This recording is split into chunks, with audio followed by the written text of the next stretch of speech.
Weird. We can't all make declarations of hatred at the same time. Hi, everybody. There are dozens of us. Dozens! 你好中国比较吸纳我爱更尊重中石油上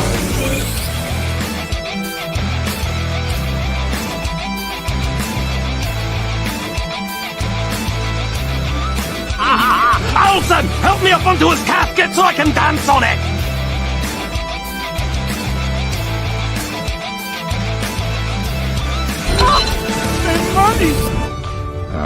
I don't care. But how did you ever find us? Oh, easy. We just read the screenplay you left us.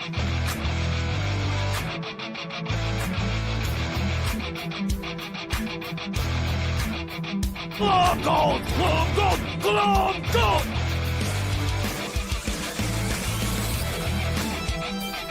You get nothing! You lose! Good day, sir!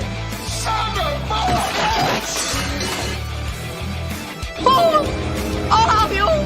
Everything is sexist, everything is racist, everything is homophobic, and you have to point it all out.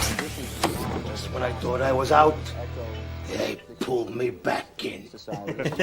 Huh? Zappuccino. All right, it is Thursday night in Tooney Town, and that can only mean one thing. It is time for Tooney Talk TV. Folks, my name is Marvin, and I am the Movie Monster, and we are here this week for another wonderful live stream conversation about all things pop culture, all the pop culture goings on in the world. But I can't do it alone, folks. I need you guys there in the chat, but I also need my panel, and of course, we got to bring them on. First and foremost, you know him, you love him. Last week, he was your host, and this week, he's still Kevin Apollo. Hello, mate. Welcome back. Thank you very much, sir. I appreciate you filling in for me last week while I was sailing the high seas, while I was yo-ho brothering, if you will.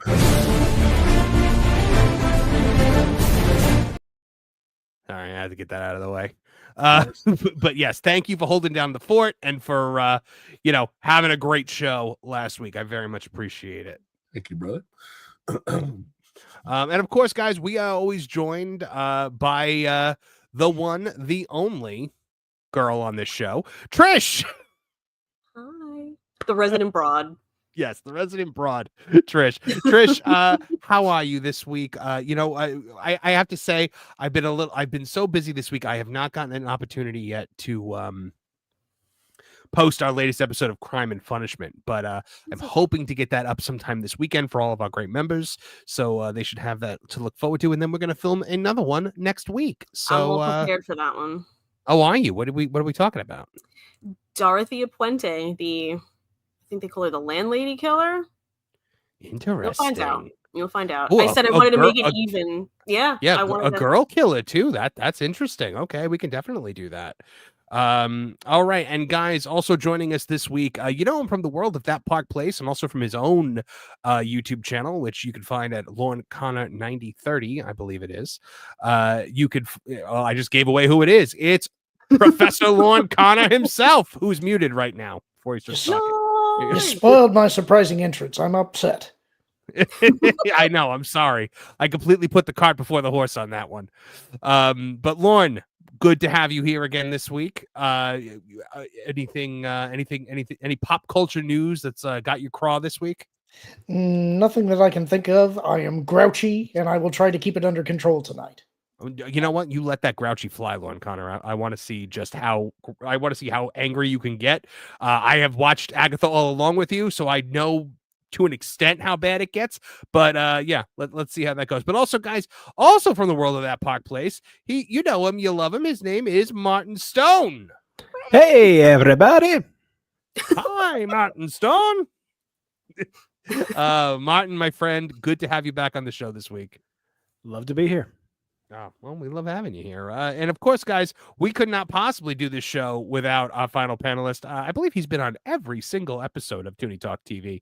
You know him from That Park Place. You know him from That Game Place. You know him from his own YouTube channel, the what I like to call the Nolan Thunder Experience, but I know it's not called that. Folks, he is Mr. Nolan Thunder. Wow, chicken, wow. Welcome to the Nolan Thunder Experience, baby. I never need to hear you say bow chicka wow wow again. I want a refund. Yeah. And guys, if you could tell, free. for those of you guys that have not heard the news, if you could tell by my my background here today.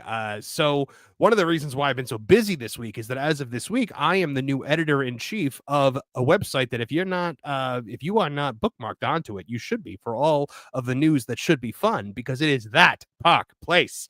And yes, I have gotten to take the captain's chair over there, if you will, and we have been going full steam ahead this week. We have had a huge week of news, and we're going to talk about it all today. Now, here's the thing. Yes, we're going to be going through a lot of articles that I personally have written, but here's my take on this, right? I take a very news-centric approach to reporting. I try to state just the facts and let you guys make your decisions based on that. When you hear me on a video going through one of my articles from That Park Place, it's kind of like a director's cut, because now you're getting my opinions on the topics. So a little something extra for people that go to both places. And I know, three of our esteemed panelists here, Nolan, Martin, Lauren, they've all written for That Park Place in the future. Hopefully we'll be soon. We're putting together a great team over there, and we are going to dive right into our first story this week, guys. So Wicked is back in the news, but Cynthia Erivo is not. It is not a Cynthia Erivo story. It's my first day on the job as editor-in-chief. This one hit, and it was an interesting one, to say the least. Hold on one second, guys. I have to actually. I thought I pulled it up properly, and I did not. So when you say pulled it up, I assume you're talking about get your head out of the gutter, Lauren Connor. I'm saying that you're showing the packaging, right? Not the destination. Yes. Okay. No. Is Luke hacking Lauren's feed? And there will be no packages on display, I promise. It was not intended to be a double entendre. I was just double checking to make sure I knew where we were going here. Not intended to be a double entendre, but it was a damn good double entendre, Lauren. Let's see if we can get a triple entendre at some point in the stream. I've got it now. You know what? Before we get to that, I realize we have some super chats we have to get to. What am I thinking? Kevin Haggerty for $5 says, Marvin, my friends and I are working on a Batman project as a dedication to Kevin Conroy. Would you be okay if I sent you the link? The link to share it? Absolutely. I believe you did send it to me. You posted it on one of my videos, my one from today about the Disney CEO struggle that they're trying to find a new CEO. So I absolutely love it. I love fan content based on established IPs. It's what used to make Star Wars wonderful, because Star Wars used to be a fantastic place to find fan-made films, right, Kevin Apollo? Oh my! I scream about this all the time. Being a '90s kid was just a special time for comic fandom. The fanfic movies that came out, the Batman versus Predator one, which was awesome. Oh, classic. Let's see what else. So good. It was early Bat in the Sun, I think. I think that's right. Yeah. This all the Star Wars content, especially Star Trek content. It was an awesome time. It was an awesome. Yeah. It's a shame that we don't celebrate it anymore like how we used to. Things like Troops and there's just so many really good ones. Lauren Connor, you actually Star Wars. Sorry. Go ahead, Nolan. Oh, I'm saying, do you guys remember Star Wars SC-38? Do you remember when that dropped? That thing was huge. Yeah. Oh, the Obi-Wan versus Darth Vader fight? Yes, that to this day is still one of the best reimaginings. That's pretty recent. That one was like 2013. Oh, I guess it was 5 years ago. Okay, maybe not as old as I thought it was, but maybe that's ancient history to you, but to all of the rest of us on this panel, Nolan, that's pretty recent. It was just yesterday. Less of a percentage of our lives than it is of yours. So, goodness, this youngin that we've got here. But Lauren, you actually were part of a fan like a fan project that got pretty far along, weren't you? Yeah, I was for a little while. I worked with a team called Screen 7, working on an Indiana Jones fan game that was Indiana Jones and the Fountain of Youth. They had started the project, and I got brought on board as the lead writer for the project, but they didn't really have a development pipeline. They were just sort of putting it together ad hoc. The project lead had his ideas about what he wanted in the story, and they had developed art assets and animations and things, but they hadn't really put together a through line for the story. And so that made it a little difficult to work on. However, we did get a demo put out, and it actually got a lot of attention when it was released and done fairly well. That's what we're showing right here on the screen right now, which I love this, Lord, because it looks like Loom, Secret of Monkey Island. Like it's like those like classic Lucasfilm point and click games. Yeah, it was made in AGS Studio, and they really wanted to mimic the look of the Scum engine, and they did a really good job with it. Some of this, a lot of the dialogue for the demo was written by me, but there's a lot of dialogue in it that wasn't. Also, I was a little disappointed when I watched the video because it turned up on my feed the other day. There was actually kind of a secret ending to that demo that got cut out, and so you didn't get to see it. But it was a lot of fun to work on. I just wish that it had actually gone to completion, because there was some interesting stuff that I think could have been done with that story. Did anyone else here on this panel ever play those point and click games? I love Monkey Island. Oh, Monkey Island. So I just played Return to Monkey Island, and it was actually a lot of fun. And it kind of recaptured the spirit of the original, but I do just still I've been looking for a way to play the original, and because I don't have a PC, I have not been able to play it, and that has been what was the one with like the main character was a space janitor, and it was a Space Quest. Space Quest. Oh, okay. See, I got a disc that came with, or a floppy disk that came with Secret of Monkey Island, Maniac Mansion, Loom, and Zach McCracken and the Alien Mindbenders. And I love those games. They were so good. They were so good. Let's see. John JID 999 says Heretic was very good. Hope the substance is good. What is Heretic? I'm familiar with what he's talking about there. There was sort of a kind of a Doom style fantasy first person shooter. I'm not sure if that's what he's referring to. Huh. Yeah, I don't know. Huh. Well, I think the first one was called Hexen, and the sequel was Heretic, if I remember. I'm glad it was good. It wasn't Heretic the subtitle of one of the it's a horror movie that just came out. He said. Yeah, I was going to say, because I know what the substance is, so I figured Heretic was a movie also. Let's see. John Williams says, "Hey, Marv, I made the perfect score for your show, but Kathleen Kennedy found out and wants to use it for her Ray movie. Help me. Take the money, John Williams. It's okay. You owe her. She gave you that Lifetime Achievement Award. At the last D23, or she stood there while Harrison Ford did it, at least. But thank you very much for the super chat, John Williams. We love you here. Speaking of which, have you guys seen the Music by John Williams documentary that they've got up? No, I have not, but a lot of people were saying it might have been Kathleen Kennedy's final project. It's actually very good. So if you do have okay. if you have the ability to watch it, it's a fun watch. It's good. Wait. She should bow out then. Does that mean we got our win? Does Kathy get her win? Does it mean it's free? She got her I've heard win. it She may can go be- away now.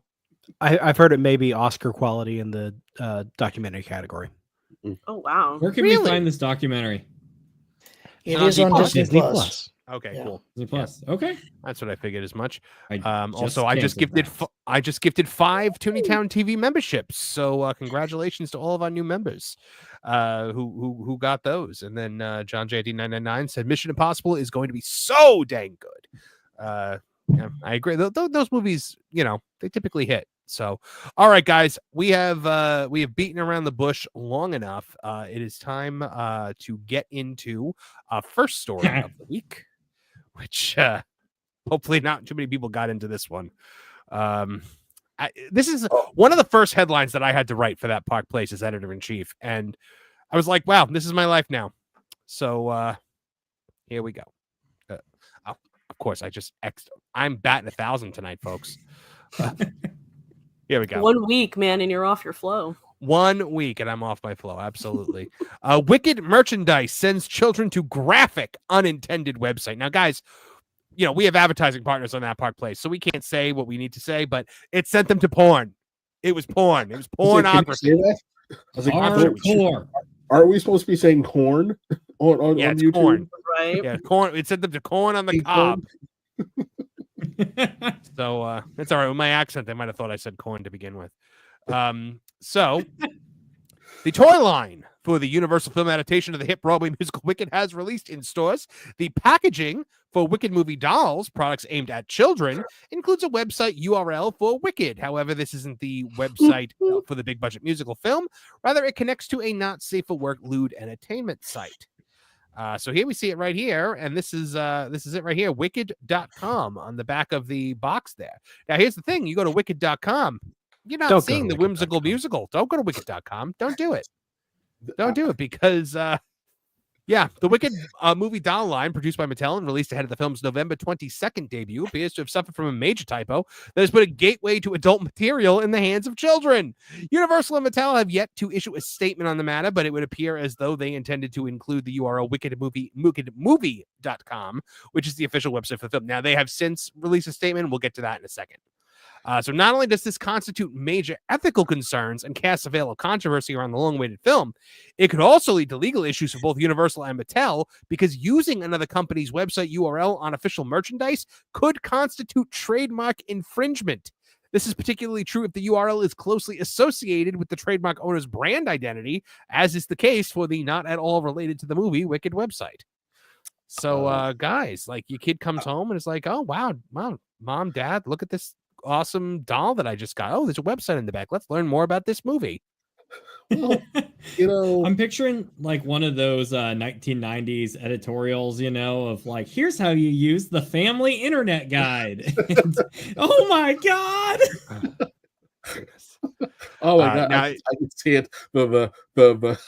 The 6 o'clock news anchor and this brand new Wicked doll from the motion picture Wicked. Let's go to the website on the back. Oh, little kid pops up, technical difficulties. Yep. I thought you said ethical difficulties. So did I. Well, there were some of those too. I mean, yeah. So appropriate. Now, the mistaken site, wicked.com, is also the platform that launched the careers of adult actors who are household names. I couldn't put the names of them in here, but it is Jenna Jameson and Stormy Daniels got their start on this website. I don't know who that is. Yeah, I don't. Look, I have never been to wicked.com. I don't go there, folks. Slut. I went there once. I was like, look at this movie. It looks good. This girl's green. I like green. Green's my favorite color. It's the color of money. It's the second best color in the world after gold. I went there, and all of a sudden, there's this woman there like Stormy Daniels. I'm like, I've never heard that name before. Sorry. Research purposes. Any opportunity to bust out my impression. The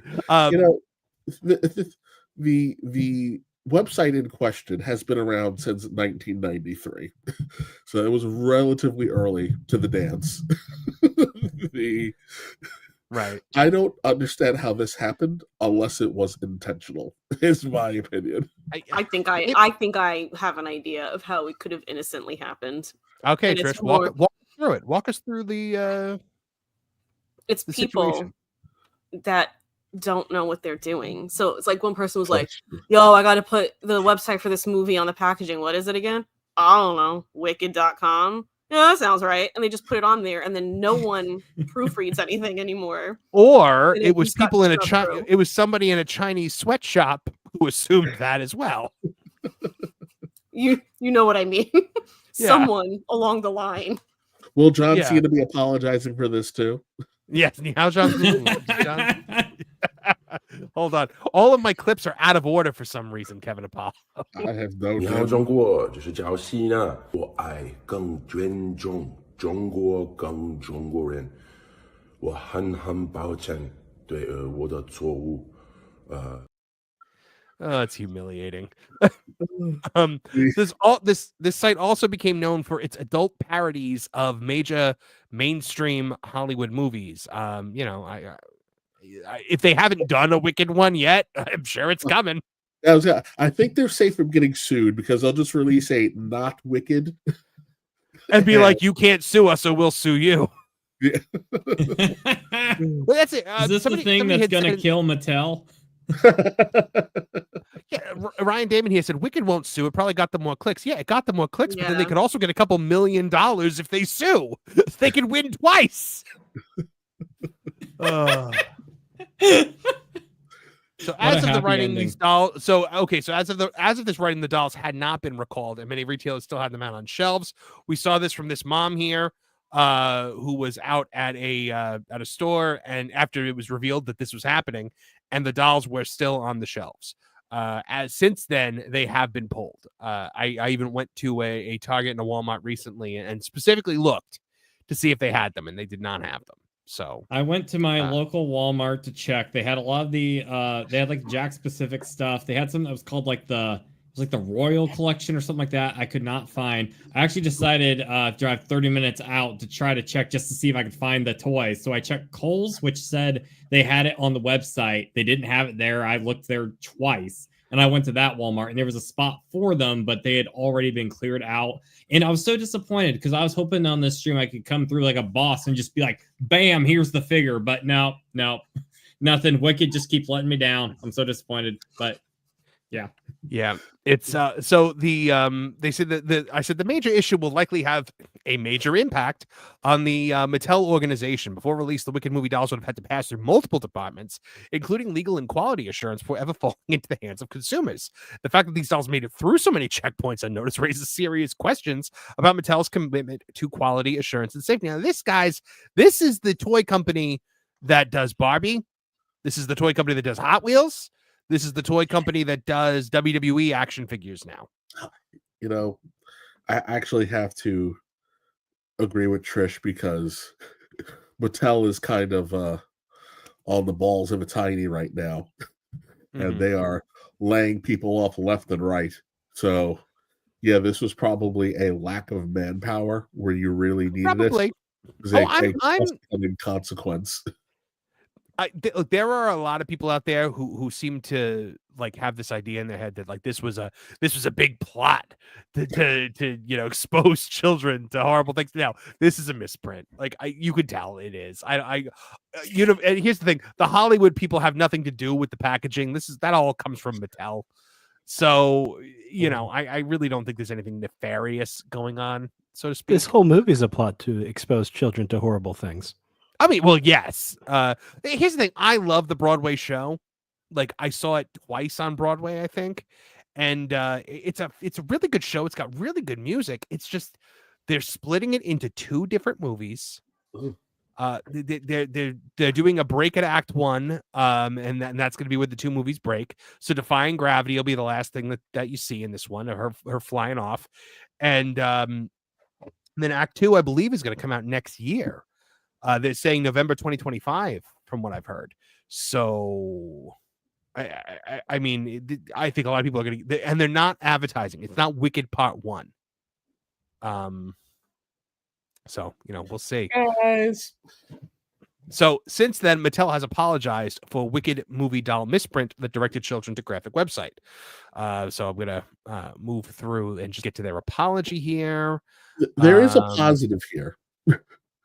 Because for once, it's not Cynthia Erivo's fault that someone has something negative to say about this movie. Yeah, no, like I was really impressed that like something happened with this movie and it was not Cynthia Erivo opening her mouth, because I'm pretty sure until this movie comes out on November 22nd, they've just got her locked away in a tower somewhere. What if they, when they finally, re-release these toys after they're recalled, what if they release it with that, fan edit that she freaked out about on the packaging instead?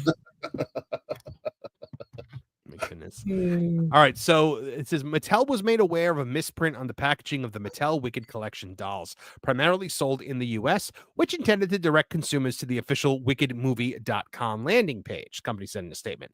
We deeply regret this unfortunate error and are taking immediate action to remedy this. Parents are advised that the misprinted incorrect website is not appropriate for children. Consumers who already have the product are advised to discard the product packaging or obscure the link and may contact Mattel customer service for further information. So since then, that has all been pulled off the shelves as well. So I was inclined to think that maybe like Universal did their own copy editing and sent that to Mattel, and Mattel just printed what they had there. But copy and paste. The fact that they called printed words on the back of their packaging a link instead of a URL, I know, makes me think these people have never been on a computer. How many people do you think tried to tap it? Because so, let me tell you guys, let me tell you an embarrassing thing. My wife handed me a catalog of before our wedding of the food stuff that we were going to order. And I'm looking at it and I literally put my hand on the page and tried to enlarge it like you would on a tablet or a phone. And I literally stopped and I was like, please tell me she didn't see that. And of course she saw it. And it was very embarrassing. Has anyone else ever done that?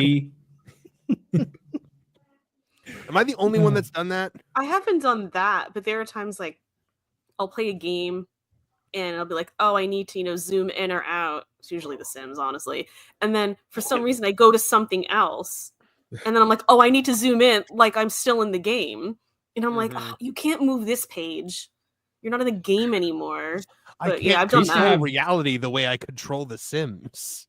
I used to have a dream where, if I was dreaming, I would try to turn down the volume in my dream to mute it or whatever. I'm like, wait, that don't work. Now, check this out, guys. Within hours of the recall, these were all up on eBay with the misprint. URL misprint, $250 or best offer. I don't know what they ended up going for, but that is definitely funny that they were, they were out there and they were, being sold on eBay immediately. Now, some of them were selling for, they retail for about $24.99. Some people were selling them on eBay for $40, some for $60. And this one was the highest one I saw, which was $250. I saw some in the stores that were listed for $40 actually. So either way, they're getting a good return on investment. Yeah, absolutely. Anything else anybody wants to add about the wicked packaging, sending people to a graphic adult website?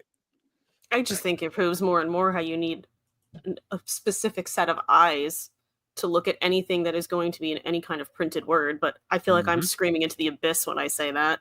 I've gotten laughed at. They're like, it's not a big deal. It's like, all right. Mattel is a horribly ran company. They've had this writing on the walls for years. It doesn't surprise me in the slightest that they would let something like this slip. They've neglected a lot of talent over the years and good brands, and it's one of these days they're going to go bankrupt. They've just completely dropped the ball on so many things. Yeah. All right, we got some more super chats to get to before we get to the next story. Tennille89, aka Dislikes Puns, for $5 says, why would we believe that a Ray film is any more true than previous Lucasfilm announcements? It didn't get mentioned in call today. We're going to talk about that in a minute. Once I know that Lauren is still with us. Because that is a Lauren Connor topic if I've ever seen one, because there's a lot that came out about that today. I have an article from Spencer that we're going to use to kind of dissect it. But yeah, nowadays I hear that anything came out of I hear that anything came out of Lucasfilm that they're going to do something, and I'm just like, yeah, it's never going to see the light of day. It's more surprising when something happens. At this point, I think I said in my video about this, they should not announce a new Star Wars project until it's coming out in theaters. Pull a Sega Saturn. Pretty much, yeah.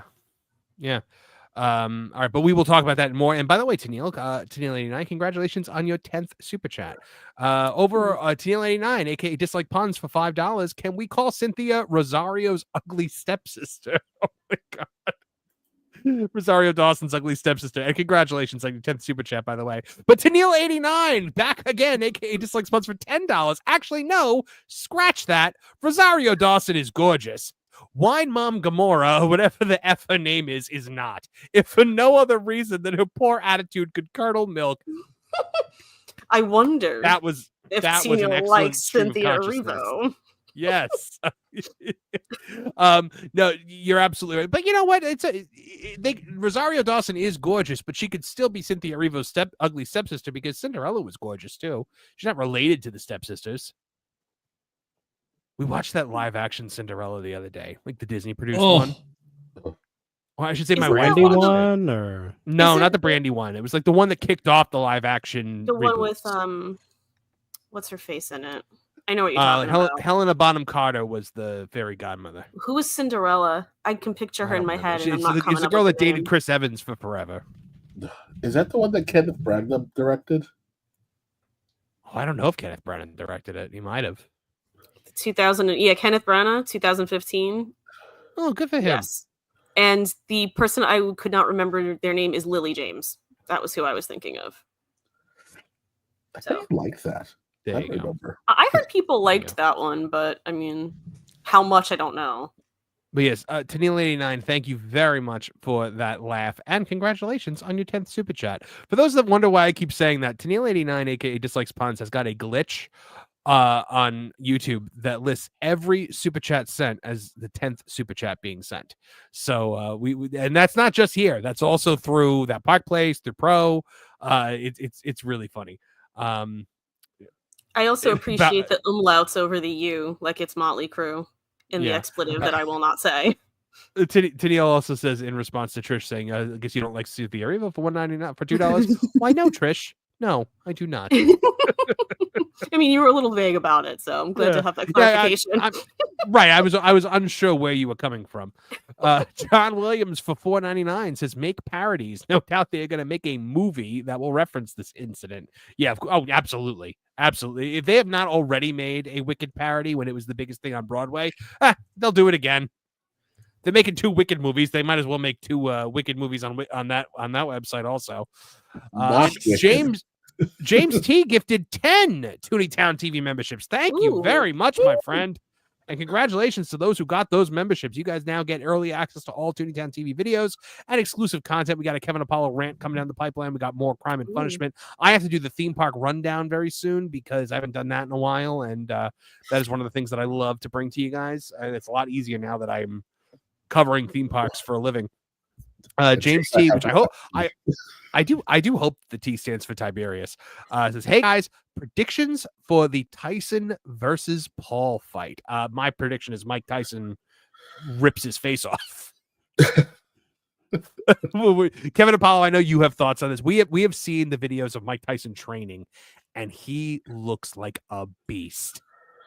You know, I don't want to disrespect Paul because he has proven himself to be a capable fighter against guys who are not boxers. But Mike Tyson is and always will be a special kind of animal.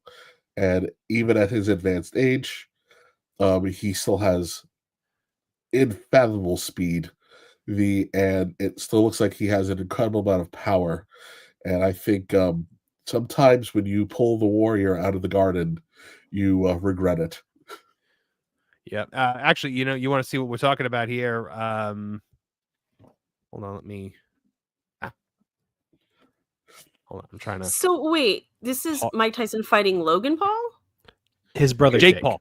Jake. That's what I was gonna say. I thought I heard Jake Paul, and then I got really confused because I'm sure we all want to see Logan Paul. Hey, look, you know what? Say what you will about Logan Paul, and Lord knows there's a lot of things to say. He is a fantastic professional wrestler. Like every time he gets in the ring, he blows me away. I'm shocked. The first time I saw him wrestle, I was like, "Who saw that coming?" I didn't see. Like, why are you so good? It's like, all right. So yeah, let's take a look at a 17-second clip of Mike Tyson training for this fight. Oh, wait, nope, that's not that. What just happened? Go back. Here we go. Look at this. I could take him. Yeah. And that's not even a good clip. I believe in you. You could take him to go get some ice cream after he beats up Jake Paul. I mean, I didn't specify, so it could very well be it. Look at that! Look how fast his hands still are. Have you ever seen a can't clip believe of how him showing just a couple of random dudes in a restaurant how to set up a right cross? No. Does he show them by punching them in the face? No, it's civil.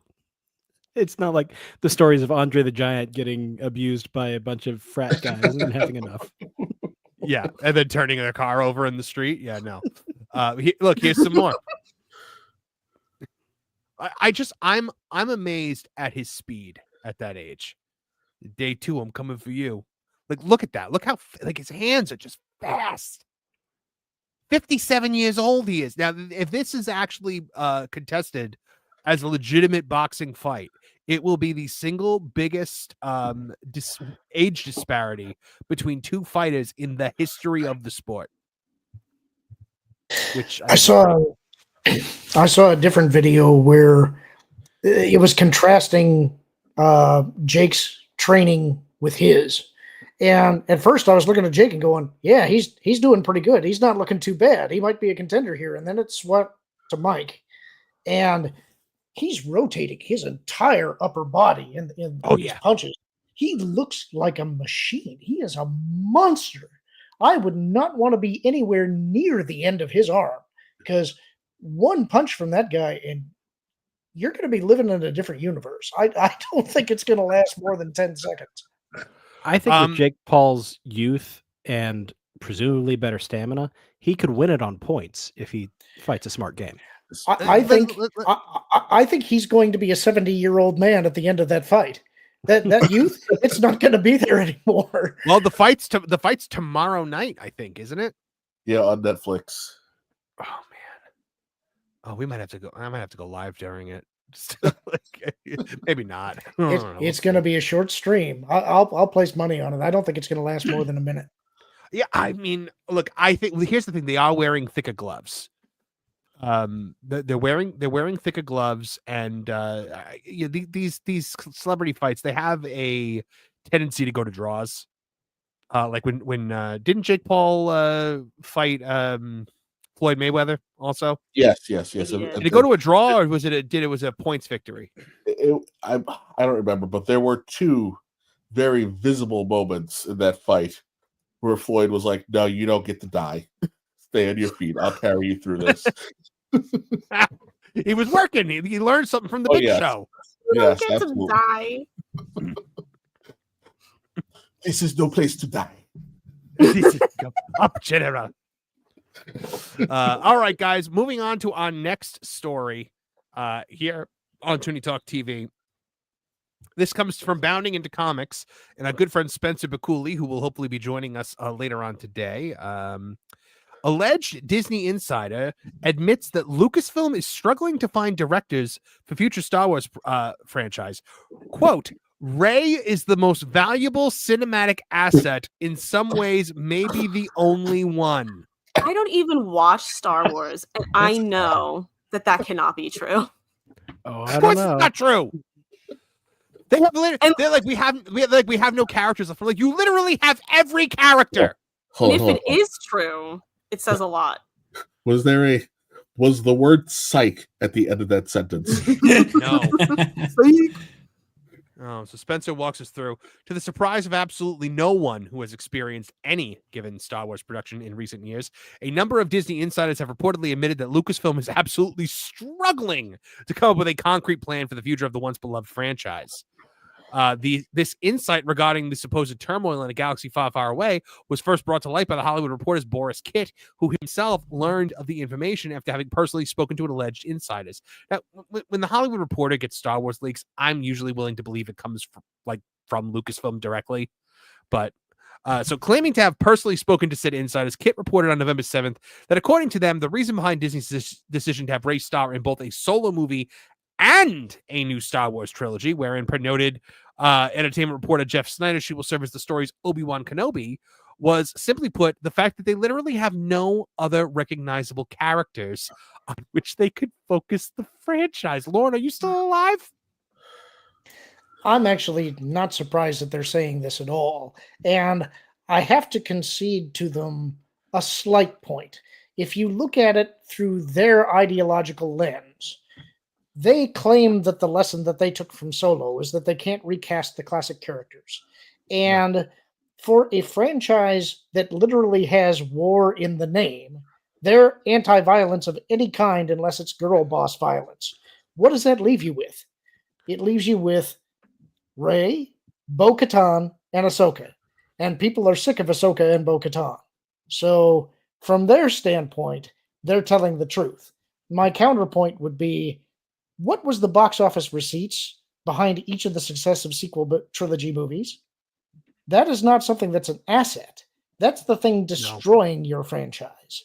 So and that's the argument that I can't stand, Lauren, is when people try to say to me, yeah, but all of those movies were successful because they all made over $1 billion. I said, yeah, but the first one made almost $2 billion.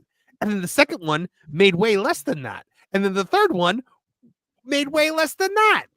Right. Like, and it's not what you want to see in a trilogy. A trilogy should be upwards momentum, right, Lauren? Yes, and we also know from the filings that were made in the UK and understanding how the box office splits work, they still haven't paid for these movies, and so they're not a profitable enterprise, even when you factor in the merchandise and the other stuff, because they have lost so much money elsewhere.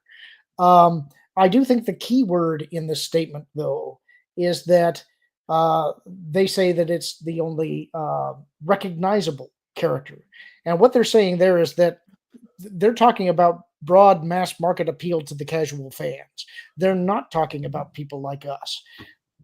Right now, none of the original characters are viable if you're not going to replace them. You're not going to get Mark back and have it viable because they've already killed him, and he just can't do what would need to be done to get people excited about Luke in a Star Wars movie. So if you're not going to recast him, what you're left with is she's pretty much it.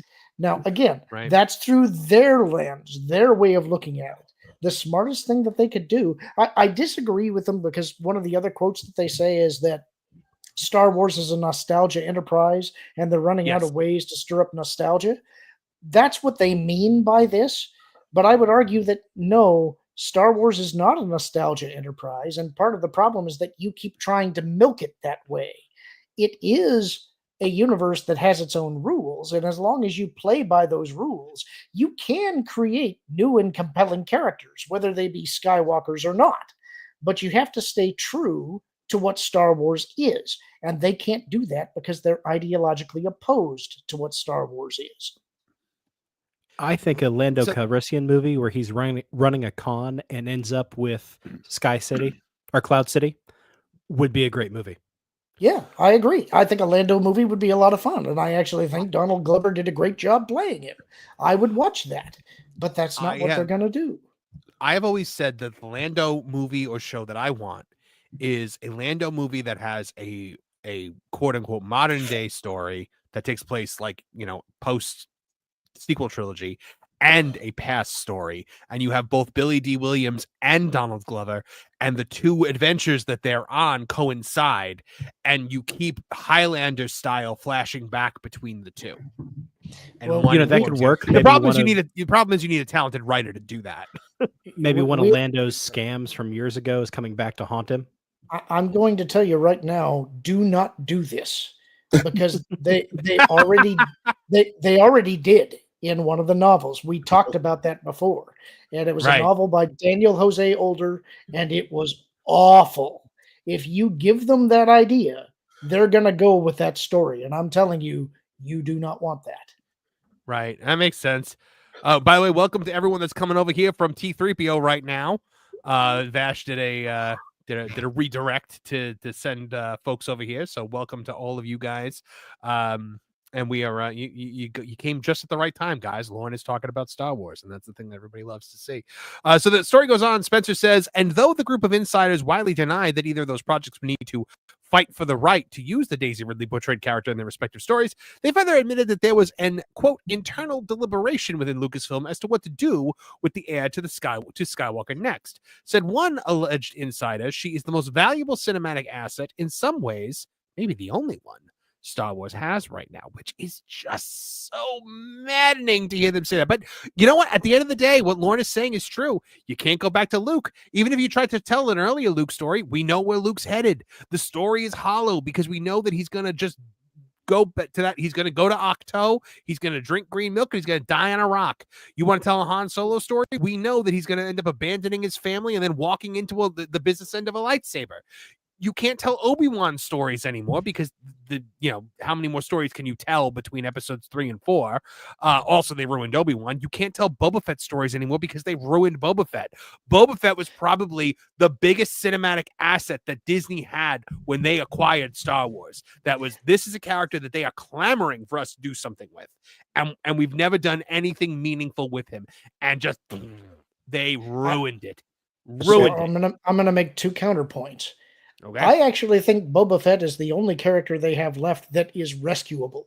I think that you think you could rescue that. I don't think it would be easy, but I think it's possible. But what you have to do is let Tamira Morrison play Boba Fett the way that he played in the cameo episode in The Mandalorian Season 2. Yeah. Give us that Boba Fett, and all will be forgiven. The other thing is, if they insist on doing something with Rey, the only way you make that work, I think, is carry through with the Emperor's threat from The Rise of Skywalker. You make her haunted by Sith ghosts, whose voices she can't get out of her head. And at that point, she starts to suffer. She realizes that she can't do everything. The thing you have to do with Rey is take her down a peg. She actually has to experience a loss and require help and overcome the difficulty. She has to earn something. And in the process of that earning, she has to actually realize she's not a Skywalker. She's a Palpatine. And what you do with that, you can take that either direction. You can either take it as she's going to try to do something positive with the Palpatine name and step away from what her actual legacy is, or make her the villain, which I think a lot of people would kind of like to see. I think that would make her way more interesting than what she is right now. Are you going to allow that misogynist hate on your channel, Marvin? I'm going to allow it. I'm going to allow it and encourage it. No, I really like that. I love when Lauren starts cooking about ideas for for the future of Star Wars, because it's to the point where I'm like, man, we need to just create our own sci-fi franchise and all of us just write stories in this shared universe that we all share. I would scream and this just forever. take Star Wars down. Like, I would scream this forever. You know what, guys? Just give me a little. Just give me some theater nerds who know how to do some set design, and we just embrace that. It's gonna look like old Doctor Who, and we just make an awesome sci-fi adventure, put it on the YouTubes, and make the corporate IPs, make sure their butts pucker a little bit because the content will be fantastic. Marvin, you need to get in. You need to get in touch with me sometime this week, because I've got some ideas percolating in the back of my head I'd like to talk to you about. Oh, let's do it, man. Yeah, let's put a pin in this and get back to it next week, and then tell the people about it again when we got something to tell them. Because I think just like people have kind of like normal content creators have become the media now, I think we are about to become Hollywood as well. I think we're at the point where things are doable, where they're more affordable. It's easier to get fan funding for things like this, because people are starved for content right now, and they just want to see the things that they want to see. So it goes on to say, to this end, Kit claims that numerous sources informed him that Rey is set to play a role in several movies that are being developed, although which ones remain unclear. Offering their own take on Disney's decision to go all in on Rey as the main pillar of the franchise's future, one source told THR Mainstay, the closet of characters is a little bare. Which, that's putting it mildly right now. But outside of the heroine's promotions, and sources indicated that when it came to planning the future of Star Wars, Lucasfilm was basically flying by the seat of their pants. There are numerous Star Wars movies being developed that overlap characters or timelines. They're not related, but whatever one were to come out first could, in a domino effect, then impact the ones after it. Recapped Kit of his sources information. Some Lucasfilm directors are aware of what others are working on while others are not. Yet another source told Kit that these issues extended to the franchise's writing, with Lucasfilm unable to move the franchise past the original trilogy due to their inability to reach a consensus on just how to do so. You're being asked to create... What this tells you is that the inmates are running the asylum. Nobody is actually guiding this effort. They're all just doing their own things, throwing darts at a dartboard and hoping that somebody hits something that they feel they can go forward with. Remember what studio also did this? Oh yeah, Warner Brothers after the Snyderverse happened. How'd that pan out? Yeah, this next quote kind of gets into it. Yeah. You're being asked to create a new testament, said an individual who was said to have worked on prior Star Wars films, and no one can agree on anything, and there's a lot of second guessing about meanings. Likewise, another insider observed that the franchise's problems boil down to the fact that Star Wars is a nostalgia-based enterprise, and that they are running out of ways to create nostalgia. As such, said a further insider, to make standalone movies or continuing the Skywalker saga in any form is a fundamental question the company faces as it tries to move forward. There's no question about continuing the Skywalker saga. There's no more Skywalkers. I'm sorry, she's not. She's not a Skywalker. I'm sorry. It's not a thing. Now, when I was on the Pro Show earlier today, Tom from Midnight's Edge echoed something that I've said for a while as well. And I believe Pro actually brought this up as a scoop a while back, was that what's going to end up happening is that somehow when she kissed Kylo Ren, there's going to be some kind of Force baby and she'll give birth to actual Skywalker. She has to put together a Lord, how bad first. would that be? Yeah. Yeah. The power of many Skywalkers. I'm not even invested in this, and I think that makes me a little angry to hear. Yeah. Like, well, I mean, they hit upon the problem right there, is that they said they can't move past the original trilogy, and they're right, because that's the only place people want to be, because they know what happened afterwards. Nobody likes where Star Wars went, and as long as they insist on keeping the sequel trilogy in existence, Star Wars will go nowhere. It can't. It's so true. Oh, in the end, listen, at the end of the day, nothing's going to get fixed until you clean house. And who wants to have to shoulder the responsibility with no guaranteed success? Even if you facilitate some of the world's greatest storytelling, you have no guarantee of success and or appreciation. And I feel like that's why Kathy is still in her still allowed to sit in her gilded cage. Who really wants to take it? I feel like they chased off the only guy who probably really wanted it. So now who's left? Yeah. Well, about Favreau. It's also just, it's become a joke. Unfortunately, Star Wars is now pathetic. It's hard to care about it. Even if you got somebody passionate that did all of the right things, who's going to have enough faith in whatever project they put together to pay money for a seat in the theater? I think, actually, if they were going to do something, I don't think it matters what it is, what time frame it is, what characters you focus on. It doesn't matter. Star Wars needs to get smaller. They actually need to stop relying on all of the CGI and the big special effects. Focus on the characters. Tell a small story that doesn't cost a lot, but that has heart. That's what Star Wars was. They made the original movie for $20 million.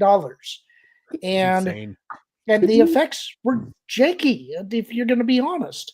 Well, could you imagine if they turned around and, let's just say, we just made a live action version of a Splinter in the Mind's Eye?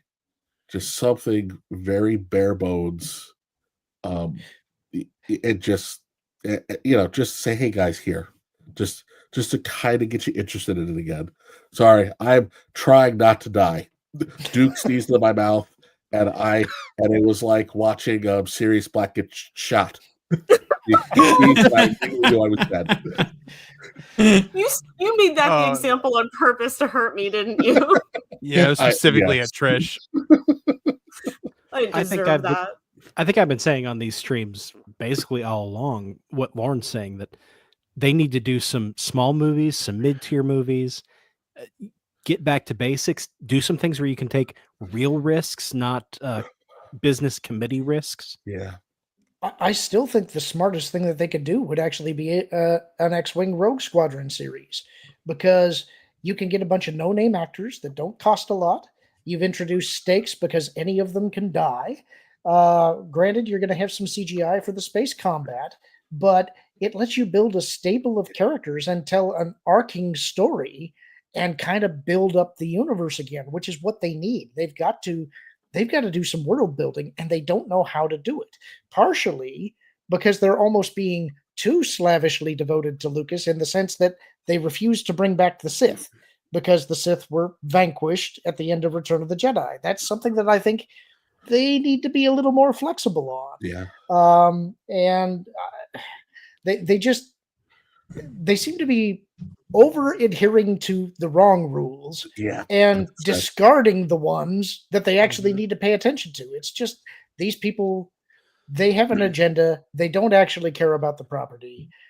That's why they're just wearing it as a skin suit, and it shows. I still can't believe they never never tried to adapt the Solo twins when they were making a when they were making the sequel trilogy, because you had Jason, who was just the tried and true Jedi, and you had Jaina, who was both a Jedi and a Rogue Squadron pilot. I mean, it would have been so good. Lauren, I can tell you're dying to comment on that. Well, it's just the problem with trying to do Jason and Jaina is that by the time they did the sequel trilogy, Harrison Ford and Carrie Fisher were way too old. Had they done this, had they done the sequels instead of the prequels, that could have worked. But the timing was just wrong, and they botched the sequels so badly that there's no way to fix it now. Carrie is gone. You're never going to get Harrison back. Luke is dead. It's the only way to fix this. I'm sorry, is to jettison the sequel trilogy and recast. And if you're not willing to do that, put a fork in it. It's done.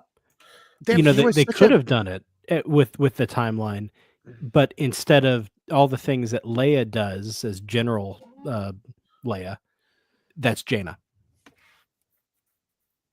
Well, that was something that actually, if you were going to do a standalone movie instead of the sequel trilogy, because they had set up in the old EU the Sword of the Jedi storyline that never went anywhere. Mm-hmm. That was something they could have done, and you would have had your female protagonist that they so badly wanted. But they wanted mass audience appeal. They don't want the diehard fans who are into all of the spin-off material. They want casuals who don't really think about the story all that much, and that's why they're suffering. Listen, I think. Listen, we got to be honest too. J.J. Abrams kind of just served them up a gourmet turd. He had half of an idea that he's, again, just copied someone else's homework, just turned it a little stupider so it didn't look like you completely, totally plagiarized it.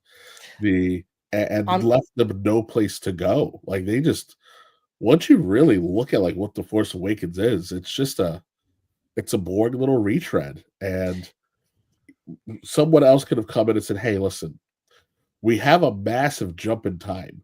We don't know what any of these characters have been doing.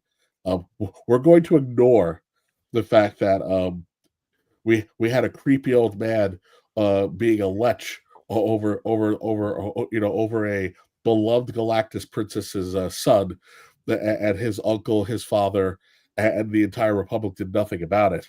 But we could have said there were other siblings. This particular episode focused on Kylo. They could have easily said, "Oh, hey, they had other kids. Luke had a kid." Like, we could have slid a larger family unit in through the back door. Instead, we had to triple down on the misery factor, and the subverting the expectations would really, well, other than wanting to enjoy what you wanted to watch, there were no expectations to have because there was nothing offered up. It was, and this is what I've said from the beginning, is that the greatest mistake that they made was going into this with no plan, because the reason the end of Avengers Endgame when all the portals open up and everybody comes out and they have the big fight with Thanos, the reason why that hits so hard is because it was so earned, because everything was planned out. Every single one of those movies planted seeds that were then paid off in that moment because it was all plotted out beforehand. They like compare that to the scene in Rise of Skywalker when all the ships show up. Who cares? Who cares? Because nothing was planned out. It was just overkill too. There's a point at which it gets so big that it's like you can't be impressed anymore. There's too much on the screen. You can't focus on any one thing, and it doesn't make sense. I can't really blame JJ for all of this though, because they brought in Lawrence Kasdan to help co-write the script, and they were given the mandate to basically redo A New Hope because weirdly they were afraid that the casual audience wouldn't be familiar with Star Wars. That's the part that just blows my mind. It's like, how do you think that people are not familiar with Star Wars? It was a pop culture juggernaut. It was not like after the dark times from Return of the Jedi. They weren't even 10 years past Revenge of the Sith. So, and don't forget, we had the entire re-release with the special editions in the theaters, which were major events in and to themselves. So it's like we closed out the 90s with Star Wars and opened up the 2000s with Star Wars. Does anybody else find it hilarious that Leia asks the galaxy for help and nobody shows up, but Lando asks and everybody shows up? It's like the end of Deadpool and Wolverine when like they're fighting all the Deadpools and they can't get anywhere, but then Peter shows up and they're like, Peter, every Deadpool's got a Peter. Like everyone's got a Lando story in the galaxy. And so everyone's like, if Lando Calrissian wants me there, I'm there. I don't care about galaxy blowing up ships. Like, and my ex. Yeah, yeah, exactly. You know what always irks me too is that they had a way to get rid of the sequel trilogy. They had it right there. It was the World Between Worlds. I mean, it's still there. It was you've got two timelines essentially. You have the timeline where Ezra saves Ahsoka at the end of Rebels, and the timeline where he doesn't, where Ahsoka dies fighting Vader on in that Sith temple. If Ahsoka dies fighting Vader, the Empire gets its hands on Grogu, gets his blood. And the Palpatine clone is created. But then by Ezra reaching through and pulling Ahsoka into the World Between Worlds, taking her out of the timeline, we create a new branch of time in which they never get Grogu, and none of this happens. It was there, and they didn't do it. They could still do it. So in a Rey movie, Rey becomes so disillusioned with her life that she uses the World Between Worlds to make sure she no longer exists. Oh, wouldn't that be nice? Did you ever read that script sample I sent over to you, Marvin? No, I never had a chance to look at it. Why is that? Is that what you said to do? Look at it tonight. Oh, I will. I see it. I will. Yeah, because Kevin and I came up with. You want to see it, Kevin? Talked about that. I want to see it. Yeah. All right. Well, maybe I'll drop it in the background. Oh, No, no, we haven't even scratched the depths of my nerddom and how I spent my 90s. When I knew Kevin and I were going to be best friends was when we first met as grown adults and immediately got into fan fiction of Power Rangers and like how we would rework Power Rangers in the modern era. And I was like, this guy's my best friend now. Was it the scene from Step Brothers? Did we just become best friends? Yup. It was long before Step Brothers existed. Yes. All right, we got some super chats to get to before we move on to our next story. Panil89, aka Dislikes Puns, for $5 says, I believe this is what's known as an ego-driven, quote, flaming pile of buttocks or a see-up cascade. Fantastic. TL89, aka Dislike Puns, also says, I respectfully disagree, Lauren. I think this is simply them coming in with a pre-established conclusion and trying to work backwards into justifying it. What do you think about that, Lauren? Well, sure. I think that there's some of that, but I also think that, again, they can't get past their own goggles of ideology, and it's causing them to make decisions that they refuse to back off of that are killing the franchise. And I think that they have got so much of the the things that drew people in now destroyed, that it does put them in a real pickle. The only way you fix this is by doing the thing that they refuse to do. Jettison the sequel trilogy, recast, build up the backstory after Return of the Jedi. That's the only thing you can do if you want this to be a viable franchise. Yeah, I don't think people are that adverse to recasting as long as you do it well. And I don't think that was the problem with Solo. The Last Jedi was the problem with Solo. Yeah, that's it. Listen, I know there's lots of things that we can pick apart on with Solo, but the reality of it is that the Solo paid for Last Jedi's sins. Everybody ran to go see that movie, and a friend of mine who is a diehard Star Wars person, like if there was a scrap of paper that had a EU lore in it, he read it. He read it and studied it intently. He went to go see Last Jedi because he knew I wasn't in a rush. After I realized I did not like Force Awakens, he texts me, goes, "I'm not going to say anything. Just text me after you're done." And then I sat there, and the credits were rolling. My wife was like, "Are we going to leave?" And I go, "I don't know how I feel about this movie. I'm pretty sure I hate it, but I don't know why. But I hope I never see it again." And then I texted that, and he goes, "Yeah, I knew you would say that." I had that exact reaction. Luke Skywalker is his favorite, other than Superman. There is no other character that is more beloved for this person than Luke Skywalker. He named his son Luke. To watch that injustice, I just I still have a hard time talking about that movie. I can appreciate some of what Rian Johnson tried to do, and if it was his own IP, I would even probably celebrate it. But you came into someone else's house, you set their kitchen on fire, and got upset we didn't give you a gold star for crapping on the rug. Has he done anything outside of Netflix since that movie? What is the name of the Knives Out is phenomenal. I love that movie. I went to that movie with every intention of going, I'm not going to like this movie because of what he did. And Knives Out I love Knives Out. Up to and including referencing Foghorn Leghorn. I loved that because I said it earlier, and then he said, I was like,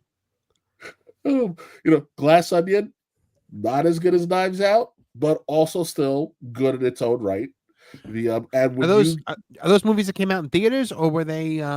Knives Out came out in theaters because I saw it in the theater. Glass Onion was Netflix. Glass Onion came out in theaters because it got a special. Okay. They got a special release concurrent to the Netflix release. But as a mystery, Glass Onion cheats so badly. I just can't.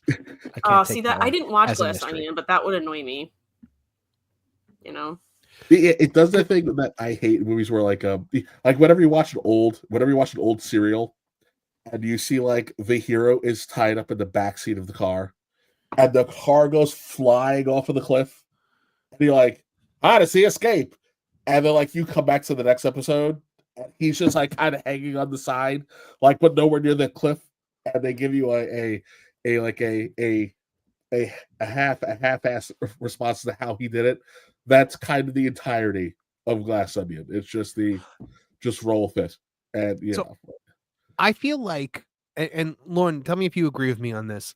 I feel like right now they're having a very hard time finding directors, writers, creatives to come in and do these projects. And could you imagine going back 15, 20 years ago and telling a bunch of young directors, hey, you want to make a Star Wars movie? They would have all laid an egg. They'd been so excited.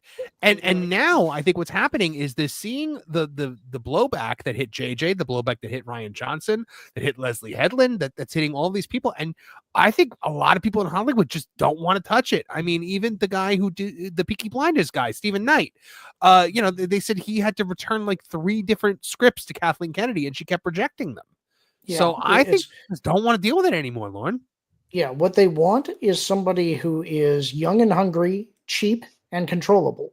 And that's not somebody who's an established director that can produce good content wants to be. They want to tell their story. but they're having to deal with the internal politics of how Lucasfilm works, and especially with Kathleen Kennedy having what she wants in there. And an established director that's already made a name for themselves, they don't need to deal with that. They got stories that they can tell on their own. So that's another thing that's cutting them off at the knees. And I think that's why Favreau threw his hands up and walked out of there. I think that's why, Bryce Dallas Howard isn't doing any kind of Star Wars movie. It's why Taika Waititi walked away from it. I think they were all just kind of like, this place sucks. After Love and Thunder, that may have been a mutual decision. Yeah. Heck, look at Gareth Edwards. Routinely, even when people don't like the sequel trilogy, most people will say Rogue One was a pretty solid movie, and Gareth Edwards has had a pretty competent career under him, and ever since then, he's done like nothing for Lucasfilm. It's like, what happens behind the scenes that we don't see that scares everybody off? Well, could you imagine I want to see the full cut of Rogue One. I want to see the movie that was in the very first teaser trailer versus the movie that we got. I actually think that having Tony Gilroy come in to recut and re-edit was probably the right choice.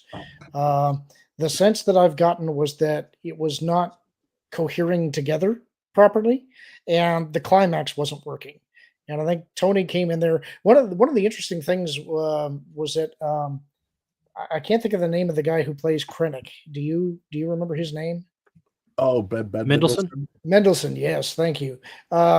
He was saying they shot so many scenes, so many different ways with different tones and emotions and things. He had no idea what this movie was going to be. And when they cut together the final picture, he was kind of startled because he said, "Oh, you went with that," So I don't think anybody knew what it was going to be. This feels to me like a movie that was saved in the editing. That movie is saved by Darth Vader having that hallway scene at the end, because that's the only thing anybody remembers from that movie. Oh, no, sir. It's the Battle of Scarif as a whole. Yeah, it is good. Yeah, you're right about that. I do like that. All right, Ryan Damon for $5 says Finn as a Jedi is alluded to in the new Star Wars holiday special, but it should have been in the movies. Wait, a new Star Wars holiday? Is he talking about the Lego holiday? I think it's the Lego one. Yeah. I think it's the Lego one. Look, Finn as a Jedi should have been the movie.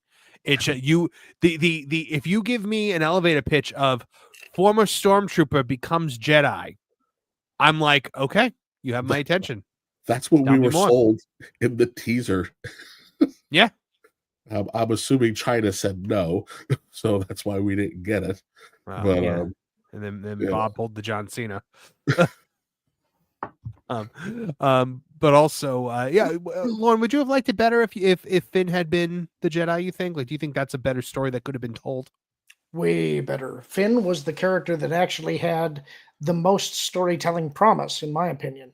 And you could have easily contrasted him with Kylo Ren, because you have the stormtrooper who's been raised in the First Order to be a bad guy, and you have the Prince of the Jedi who is turned to the dark side. And that gives you a lot of fun contrast to play with each other, because it definitely highlights how far Kylo Ren has fallen. He should have been the pinnacle of what the Jedi could be. And yet some flaw of his that was never truly explored caused him to be this punk. And to see Finn defeat that, the fight that he had, the brief fight that he had before his back got sliced in The Force Awakens was great. Yeah. And that they turned him into comic relief after that was a tragedy, especially because John Boyega is a fan. This was a guy who wanted to do it right and should have been given the opportunity. Just a shame. That character died for me because for me, I was like, I can't wait for Finn to have that big heroic moment where he wakes up out of the coma. Because we saw that he was in a coma in the trailer. I was like, I want the big moment where Finn wakes up and saves the day. And they did a joke where we saw his butt, and that was it in the back to suit. And then he was completely gone for me when he called Captain Phasma Chrome Dome. And I said, he's an 80s Ninja Turtle. Don't get me wrong. There's nothing that Marvin the Movie Monster likes more than an 80s Ninja Turtle, but not in my Star Wars. So I also gifted 5 more Tooney Town TV memberships, and John Williams for $4.99 says Disney's problem with Boba is that he's not a hero character. He's hardly even an anti-hero. Not a character acted they want, not a character that they want as the face. I agree with that. I think look, I've always said The Mandalorian had to have been a Boba Fett show in concept first. It would have made, and I would have loved that, because everything that Mando is everything we thought Boba Fett was. And I would have loved to have seen Mando find Grogu, and the Lone Wolf and I'm sorry, Boba Fett find Grogu, and the Lone Wolf and Cub with Boba Fett, because then you have the whole thing too when he finds out that it's a Jedi. He hates the Jedi. The Jedi killed his father. You know, it would have been incredible for that, but we couldn't have that. We couldn't give people what they wanted. My favorite Boba Fett now is I guess it's Tales of Jabba's Palace and the Robot Chicken version. Robot Chicken Boba Fett's great. But yeah, I mean, like he was the character that had the most potential, and I agree with you, Lon. You could still kind of save it. I really wanted a big throwdown between him and Cad Bane at the end of Book of Boba Fett, but we didn't have time for that apparently, because we had to watch 2 stunning and brave women take down an Imperial Walker or whatever it was. We had to watch the Neutrinos do their douche chilling spins. Oh. I can tell you that until Disney is willing to call a fire spray patrol craft the Slave One, they're not going to fix Boba Fett. Oh, correct. John Williams also for $4.99 says the only way to save Rey Skywalker being a thing is if Rey doesn't use it as a name. Instead, just what she called the new Jedi Order. Yeah, I understand that as well. Tennille89, aka Dislike Puns for $5 says, I've yet to see anything that makes this sound like it's actually real. It seems more like trying to drum up support to will it into being. Honestly, I think that's part of it. I think that they leak this stuff out to their outlets to gauge public, like to gauge what the public says about it. I don't know. Lauren, you're shaking your head. I don't think it's that. I think it has everything to do with the fact that the earnings call is coming up. It's earnings call was this morning. Yeah. Okay, was that today? It's not so much. It's not so much. I think that they are trying to will it into existence. I think they're just trying to give their stock any kind of bump that they can. I do think it's interesting, though. That's right. I forgot that I did hear that it was this morning. It sounds like they didn't talk about it, which kind of surprises me. And not only did they not talk about this, they did not talk about Star Wars at all. The words Star Wars never came out of Bob Iger's mouth this morning. That's probably a smart move at this point. It's the less they talk about it, the better. And if they didn't talk about it, it leads me to wonder, maybe this was an unauthorized leak. I assumed it was them trying to juice their stock price, but if they're not talking about it, then maybe it was somebody trying to will it into existence. Don't know. Yep. I also gifted 5 Tooney Town TV memberships, and Samuel Maine gifted 1 Tooney Town TV membership. Thank you very much, Samuel Maine. Liquid Fox for $5 Canadian. It's Disney. She probably changed to biology and turned into a Skywalker using the Force because she's the bestest ever, and I wouldn't put it past them. I don't think you're wrong. Tennille89, aka Dislikes Puns for $2 says, might help if their quote-unquote writers were not illiterate. That would help. Ryan Damon for $5 says Star Trek 2009 set up a new universe perfectly, had Spock from the original series, and set up a perfect reboot, non-reboot. Star Wars needs something like that. I know it's probably sacrilege to hear, but I like Star Trek 2009. Me too. I thought it was a fun reboot of the franchise. I was excited to see where they would go with it. And then we learned that JJ is great at beginnings and terrible at follow through. It's a fine action movie. It is. It's great. It doesn't really fit in too. Yeah. Oh yeah. Score is great. Phenomenal. Particularly the closing credits where you actually get to hear the Star Wars theme a bit. Yeah. But the Star Trek theme, you mean, right? Yeah. Star Trek. Sorry. But it doesn't fit in with real Star Trek, but it's a fun sci-fi action movie. My favorite moment in the whole movie, the moment that gave me chills in the theaters and in my jaw hanging, is when Spock and Kirk are aboard the Romulan ship, and then all of a sudden you get that moment where the one Romulan is like, "Sir, there's another ship," and the Enterprise warps in, phasers blazing, and you have that bum bum bum bum bum bum. Like I was like, this is the most amazing thing I've ever seen. It was, and it was it was a song that had nothing to do with the original Star Trek, but it felt like Star Trek. I was amazed. I think it's because it was actually well cast. They got the right characters to play the right characters, especially Carl Urban as Bones. He stole that show. Oh my goodness. But I think I would kind of push back on that scene. The opening, when you've got George Kirk. Yes. That opening, that was a great way to open that movie. That was a fantastic opening. I like that opening a lot. Yeah. Do you think maybe J.J. Abrams thinks in moments instead of stories? Yes, especially in the sequel, because in the sequel, it was very clear that he had it in his, okay, well, now I have to give Sulu something to do. Now I have to give Bones something to do. Now I have to give Uhura something to do, because they all have a thing that they do. There's a moment for each character. For Uhura, she has that moment where she speaks Klingon. For Sulu, he has that moment where he's, he has the con. Like, there's something for everyone to do in that movie. Like, and it's very clear that it's like, okay, now it's Bones' turn. Now it's Spock's turn. Now, it was all over the place in this. In the original timeline, if there's one thing Uhura can't do, it's speak Klingon. We saw it in a movie. Oh, does she try to speak Klingon in a movie? Yeah. Yeah, in 6. What did you guys think? They open up the dictionary and she just can't do it.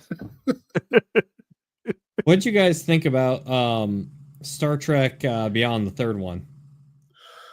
I hated it. Was I got what they were going for, because it felt like an episode of Star Trek. In concept, it felt like an episode of Star Trek, but in execution, it was not.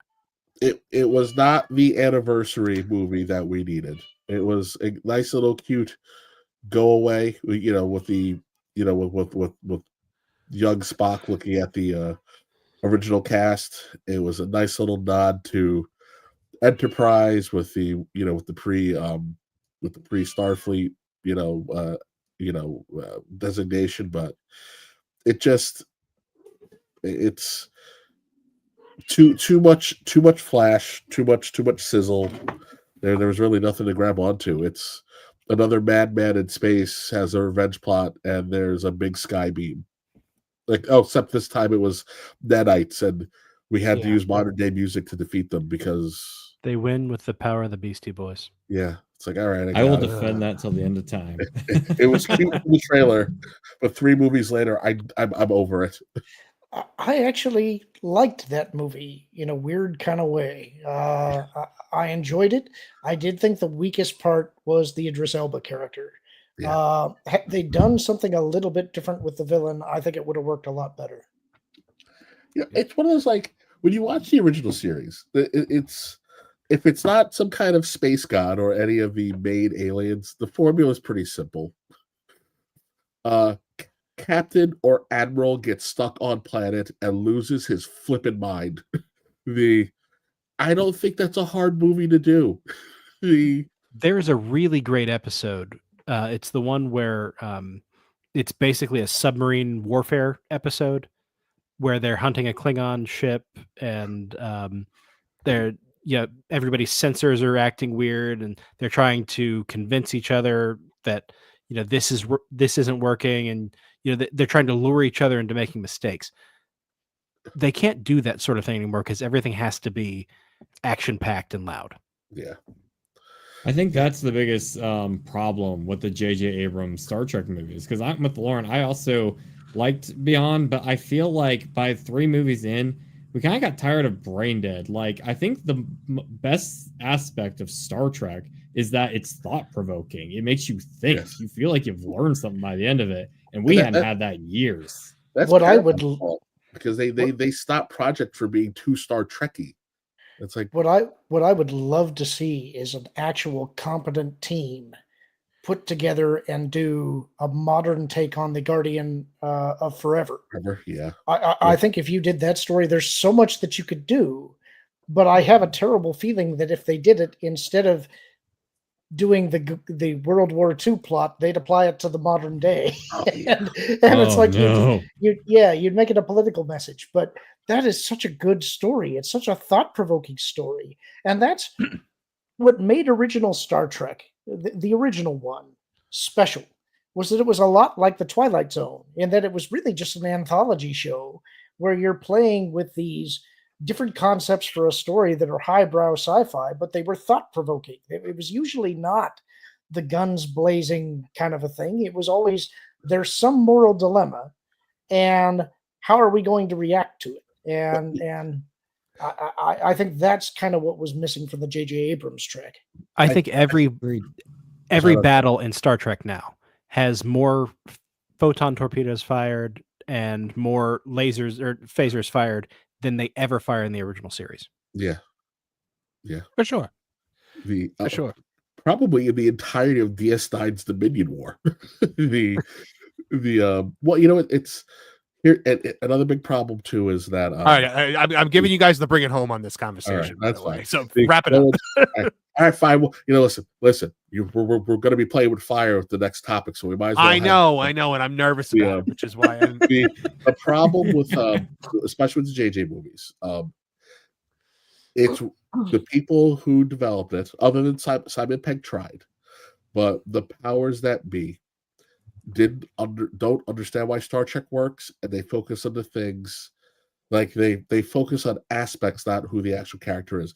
Chris Pine is a phenomenal Kirk, but how they wrote Kirk is not Kirk. Kirk is written by someone who never watched Star Trek, but thinks they know what Captain Kirk is, and it's you know, Kirk is more of an impulsive brat as opposed to being a calm, cool, collected leader who's in control of whatever's happening. They focus on all the things you made fun of, you made fun of or poked fun at in Star Trek, and try to tell movies that way, and that's why it didn't work, and that's why they struggle with the shows now. We're focusing on all the wrong things, and telling the people who understand why it's not working that they're the ones who are wrong. Well, I think the point they basically changed Kirk completely because they removed his male role model. They removed his father from the equation, and so I guess that justified in their minds him being completely different. But again, like you said, it's not Captain Kirk. It's not. I feel bad. Neil89, aka Dislikes Puns, for $5, or they could just never acknowledge the sequels, overwrite, and pretend they never happened. At this point, I'd take an "I must go, my planet needs me." I would. That's what I think The Mandalorian was intended to be, because Favreau was specifically ignoring some things that they had changed in the Disney continuity, and I think it was intended to branch out and potentially supplant it. But the firing of Gina Carano put an end to all of that. Tennille89, aka Dislikes Puns, for another $5, says, "You're being very generous tonight, Tennille. Really? The sequel trilogy is proverbial barrel of nuclear waste sitting in the room. It can't coexist with a sustainable Star Wars. It's a rare binary choice." That's very well put. It is the thing that just unseats everything they could possibly try to do. Nothing can exist in that space with the sequel trilogy sitting there. Which is why, and I know, Lorne, you disagree with me, was why I said you need to go far you got to go 500 years in the future. Like you got to just get away from it. Nope. I mean, I agree with you that different time, different place can be good, but my take on that is you go to the Old Republic, and I will not allow them anywhere near that. I don't think anybody cares about the future if the Skywalkers failed, you know. And so if you're gonna do that, just do what everybody wants anyway. Get rid of the sequel trilogy. That's all you got to do. It's easy. Just do it. Tennille89, aka Dislikes Puns, for $2, says the biggest impediment is ego. It is contemptible. I agree. The deal also says, "I feel bad for Trish and Kevin's cat since this topic must be boring. So here's a super chat to assuage my conscience." Such a peach. So that is, I appreciate that, and I'm sure Trish appreciates it. Trish is gonna trust me. Trish is gonna be opinionated on our next subject. So SoCal Stan for $5 says, I just want a good action movie. I'm not a Star Wars junkie, but I do know who the characters are. I don't need to have an agenda shoved down my throat. And that really, that's it. That's the core of it at the end of the day. That's what everybody needs is, they just don't need the agenda shoved down their throat. You could plug anything into where he said Star Wars, and I think everybody feels that way about something, whatever you're a big fan of. Yes. And if we're post 2010, you could say that about any beloved IP. Right. All right, guys. So with our next topic, here's the thing. I have to give the disclaimer. We are not a political channel. We don't talk about politics. We don't give political opinions. We don't talk about politicians. That is kind of my rule for the Tooney Town channels, because I believe that there should be spaces in this world that are free of politics, because one of the things that I can't stand is that everywhere you look, there's politics in today's world. But right now, there is a phenomenon happening where last week's election essentially exposed the fact that Hollywood celebrities have no sway on public consciousness anymore, because Vice President Harris was supported by pretty much every major Hollywood celebrity. And despite that, she still lost, and lost definitively. And since then, Hollywood has been melting down. And I think it's partially because, obviously, they don't like President-elect Trump, and partly because they realize the time's up. They realize that something special happened through content creation, in that they don't have the sway anymore that they used to, because people are watching YouTubers, people are watching Twitch streamers, people are watching game streamers. They're not turning to Hollywood. Does not have a monopoly on entertainment anymore, and we're starting to see that. And the more they know that Hollywood celebrities are completely detached and removed from reality. And our first story that we're going to get to here shows just how detached some Hollywood stars are. This is from That Park Place, written by me. Whoopi Goldberg's Trump meltdown compares herself to working class people in latest election meltdown. Did you guys see this already? Is this new news for you guys? Because this is insane. I saw this. I showed it to my wife. It was... I don't even how she got to that. Okay. So Whoopi Goldberg attacked Donald Trump and his voters again on Tuesday's episode of The View, comparing herself to the working class. America's undergoing hard times, compared herself to working class Americans undergoing hard times despite a net worth in the tens of millions. Hollywood celebrities are collectively losing their minds over President-elect Donald Trump's decisive election victory over Vice President Kamala Harris last week. From Rachel Zegler to Mark Ruffalo, the Hollywood elite are quickly learning that they don't have the social sway they once enjoyed, and they're clearly not taking it well. And there's, you see the ladies on The View. ABC's daytime talk show The View has been a lightning rod for these election meltdowns since Trump was declared the winner in a massive 312 to 226 electoral victory. The hosts have had in-depth discussions on the election results just about every day since Trump clinched the presidency. But yesterday, host Whoopi Goldberg, star of films like Ghost and Sister Act, compared herself to financially struggling working-class Americans while trying to dismiss their concerns. So there's the video. We won't watch that because we'll get copyright struck. But Whoopi's comments came during a conversation regarding a recent social media post by New York Congresswoman Alexandria Ocasio-Cortez. The often controversial political figure asked her constituents who voted for Trump why they did so. Now, many of the responses centered around economic hardship and a dissatisfaction with the Biden administration's response to rising costs and inflation. Goldberg then dismissed these claims, seemingly unwilling to accept that something like the ability to put food on the table might influence someone's vote. Quote, "I'm sorry. When you have one candidate who's been running for 12 years who lies and changes things," she said before seemingly abandoning that train of thought for another approach, "I appreciate that people are having a hard time. Me too. I work for a living. If I had all the money in the world, I would not be here, okay? So I'm a working person, and my kid has to feed her family, and my great-granddaughter has to be fed by her family." Not your granddaughter? It's just the great-granddaughter? Just the great-granddaughter. It's worth noting that Whoopi Goldberg has an estimated net worth of $60 million. In 2016, her annual salary for hosting The View fell somewhere between $5 and $6 million. Now, according to SoFi, the average salary for working class Americans is $63,795 in 2024. It's been reported in studies that the average American family of four needs to make upwards of $100,000 per year in order to get by. In New Jersey, the state where Whoopi Goldberg lives, the average family of four needs to make $104,770 per year in order to get by. She lives in Jersey? She does. She lives in a very nice Jersey suburb. I mean, yeah, but I just would have figured they filmed the View in New York. So but I just figured she was in one of those ritzy penthouse apartments somewhere in the city.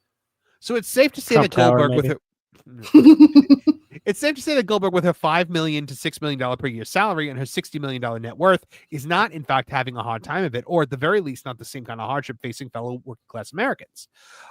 Studies also say that an American retiring with $1 million saved can survive for 30 years without running out of money. Whoopi Goldberg reportedly has 60 times that amount, meaning that if the 69-year-old actress and talk show host retired today, she'd have enough money to last 1,800 years. Wow. Guys. Not with inflation the way it is. I would say, I'm assuming that means you still have a steady income with your $1 million. Because the 30 nothing. You're the 30 years, less than 5 years. The $30-year $1 million was you pay yourself a salary of $40,000 every year out of that, and then adjust it going up for inflation every year. That was what the study that I found for that. So, you do not live in New York or New Jersey. Like, so yeah, it's normal America. Not, guys, that's deranged. She's been rich since the 80s. I was gonna say she's been famous nearly my entire life. Like, what is she talking about? I would say, and if she wasn't super rich, she was definitely super rich coming out of Ghost because. And Sister Act. Yeah, after Sister. That's why I mentioned those movies. What has she really done? What has she done? The also Next Generation. Next Generation. I do have to give her her druthers there. Guided was a very interesting character. And then she also used to live not too far away from me actually. And all the when I worked at the IBM loading dock, all the UPS and FedEx guys would complain about how she was a cheapskate during the Christmas season. What a shock. That's amazing. There's a story I heard about Aaron Spelling, who people may have heard of from being the producer and creator of like Charlie's Angels, 90210, stuff like that. He'd been so wealthy for so long, he was completely divorced from what the value of things are, that when he died, his will just left, like a couple $1 million to his kids. Yeah, but, they got like, compared to what he had, they got like nothing. Exactly. And he thought he was setting them up for life. Yeah. But he would drop that kind of money on spur of the moment gifts for his wife, that kind of thing.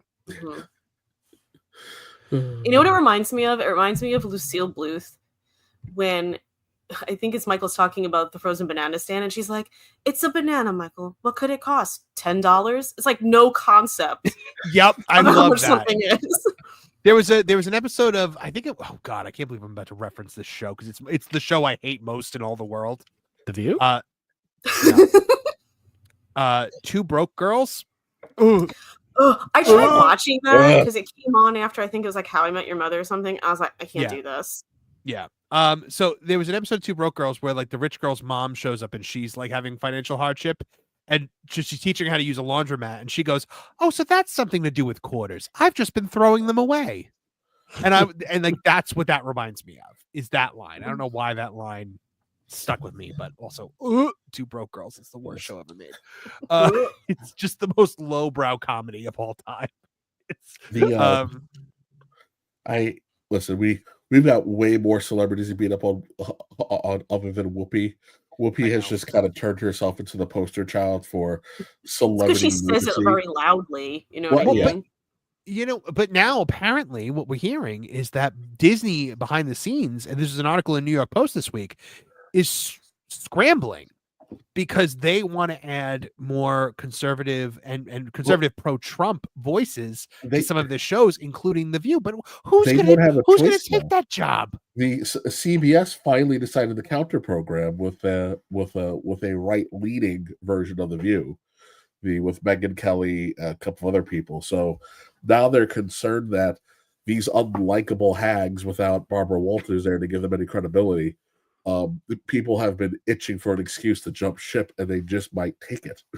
I'm pretty sure the View at this point, other than its legions of day drunk wine mobs with nothing better to do, other than I don't break even their think there's spirit. that many of them, though. I'm fairly certain the View is just on out of habit. It's muted on some TV somewhere, like it's an episode of Maury.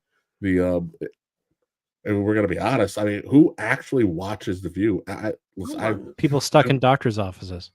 I was like, the View is so toxic. I think 2 years ago, I was doing security for the Jersey, like some Jersey Shore reunion, and they had been on the View from the very beginning. They went on, and I remember particularly it was like JWoww was horrified at her Twitter feed because of the instantaneous fan lash out from going on to the View. I think the only person who was remotely prepared for it was who was the one with the dumb Goomba haircut? The Snooki? Oh no, God. No, Pauly D. Yeah. The one who pops up on Fox every once in a blue moon. I just know he's got like where it's like the fade, but then it's like the really gelled. Yeah. The fact that you could immediately whip out 3 or 4 people is kind of incredible to me. My brain, I mean, I have seen the Jersey Shore. I won't like pretend Of course I you haven't. have. But like that's the type of stuff my brain remembers, and I shudder to think what it's forgotten because it's made room for that. Is this how Trish feels when we talk Star Trek? I mean, I could probably name most of them. I'm not even going to pretend I can't. But it was toxic, and it lasted for hours to the point that they turned off their notifications. Like we got them there. People were mad at them for going. I was just going to ask that. Just for being there. And again, I wasn't sure if it was like View viewers. They're like, how could you go there, sit with these women, blah blah blah blah blah blah blah blah blah. It's like there is no actual love for the View outside of the people who exist inside of that particular echo chamber. I do, however, love when Bill Maher goes on the View and he criticizes, the Democratic Party, and they try to like counteract him, and he just is like, "I'm so much smarter than you," and just embarrasses them.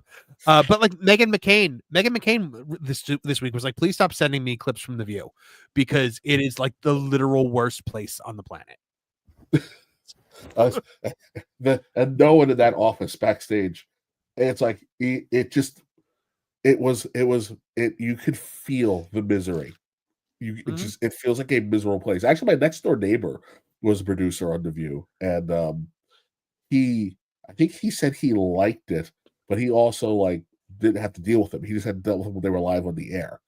And then he ran out. But and he was kind of in that bubble too. But it's like I'm so happy that was a one-day thing and we never had to go back. All right, ready after for the next this one? live stream, the fans should go look up Norm Macdonald on The View. That's a good time. Disney Marvel actor Mark Ruffalo says he's feeling fear after Trump's election win at speech at ACLU. We're not going to spend too much time on this one. Ruffalo that's his secret, Cap. He's always afraid. That's my secret. By the way, I'm always an insufferable douche. By the way, I feel like nobody's pointed it out yet. Like when the article was posted, can we just appreciate the featured image that I chose for this one of the Hulk pouting and being a petulant little baby? Can we also celebrate Chris Hemsworth for being like, "Nah, you guys go do your wacky person stuff. I'm gonna sit over here with my family."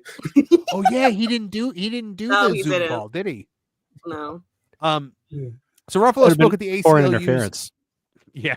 The ACLU SoCal's Bill of Rights Award and took a notably somber tone as he approached the podium.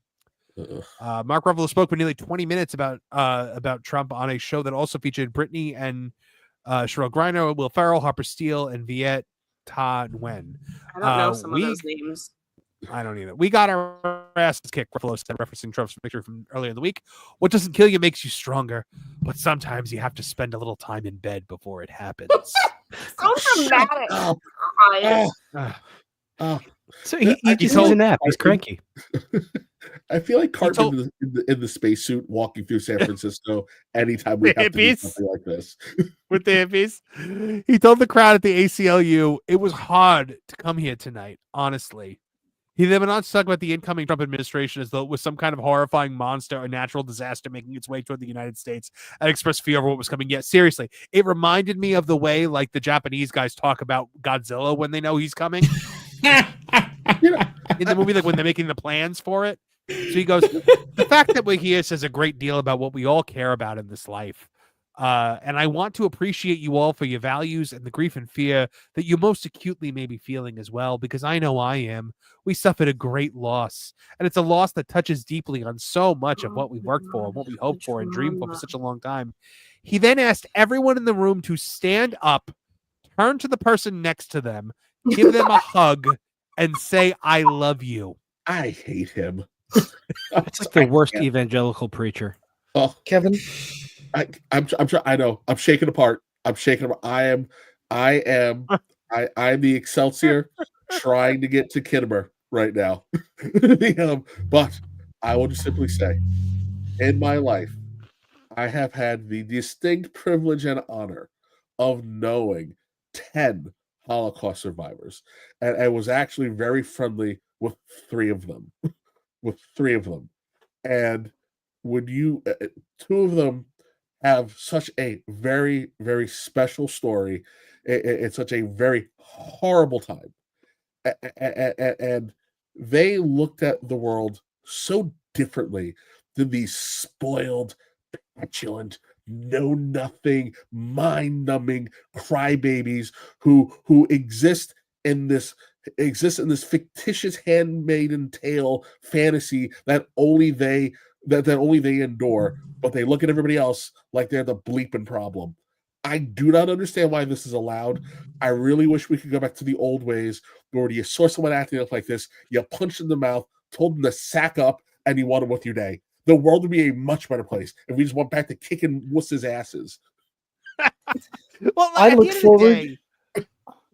forward to the Kevin Apollo campaign poster. Kevin Apollo, sack up. Yeah, that would be your entire your entire campaign speech. But Mark Ruffalo talked so much, and they got the Avengers together. They got Scarlett Johansson and Chris Evans and Robert Downey Jr. and Don Cheadle. It's so cringy. It's so cringy. And it's like, I felt like that Tyra Banks, I did actually see that episode of America's Next Top Model, but the meme where she's shouting, how dare you? Like, we were all rooting for you. Yeah. And that was what I felt about Robert Downey Jr. because I love him. And I was like, this is so embarrassing. Why are you in this thing? It has nothing to do with the political opinions that they gave. So I don't corny. I don't mind that. It's just the jokes were terrible. It was just like, I'm like, wow, I don't want to watch you guys be you. I want to watch you be the Avengers, because I've learned a long time ago that when you watch celebrities be themselves, unless it's Keanu Reeves, I'm probably going to hate them. Well, part of the problem is, go ahead, Lauren. They wouldn't be doing this unless they thought of themselves as the Avengers. That's part of the problem. Is that they think that, well, if we all get together and we do this, then people are going to see us as these iconic superheroes that you should listen to because we're your heroes. It's like dance, monkey. I wish everybody was more like William Shatner. Do you know what William Shatner did on election day? Oh, he did something I know. I don't remember what it was. He told people not to tweet at him because he's Canadian. He can't vote in our elections, and he doesn't want to hear about it today. Yeah. Good. Don't talk to me about this stuff. I do respect that Robert Downey Jr. and Paul Bettany have chosen to go with the mid-70s Hollywood producer glasses look. I think it's bold. I think it's exciting. It's fresh. Let's do that. By the way, my favorite thing that William Shatner does is periodically on Twitter, he'll tweet at NASA and he'll be like, NASA status report, and NASA will respond and be like, good morning, Captain. The International Space Station is revolving, and I'm like, I love that this is a thing that he can just do. You don't love it as much as he does. I was Yeah, I gonna know. say, right? Didn't they actually send him to space? Like, didn't they actually put him in a rocket ship and send him to space? Or that was they were going to at least. Amazon did. Yeah, he was on Bezos thing. Yeah. Lex Luthor's. Yeah, it is like he is Lex Luthor. Looks like a Bond. All right, It guys. looked more like Dr. Evil's rocket.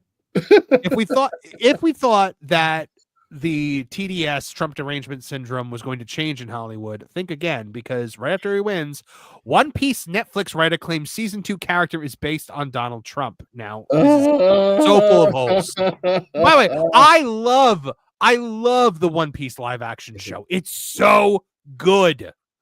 And But it's so this- much better paced than the original.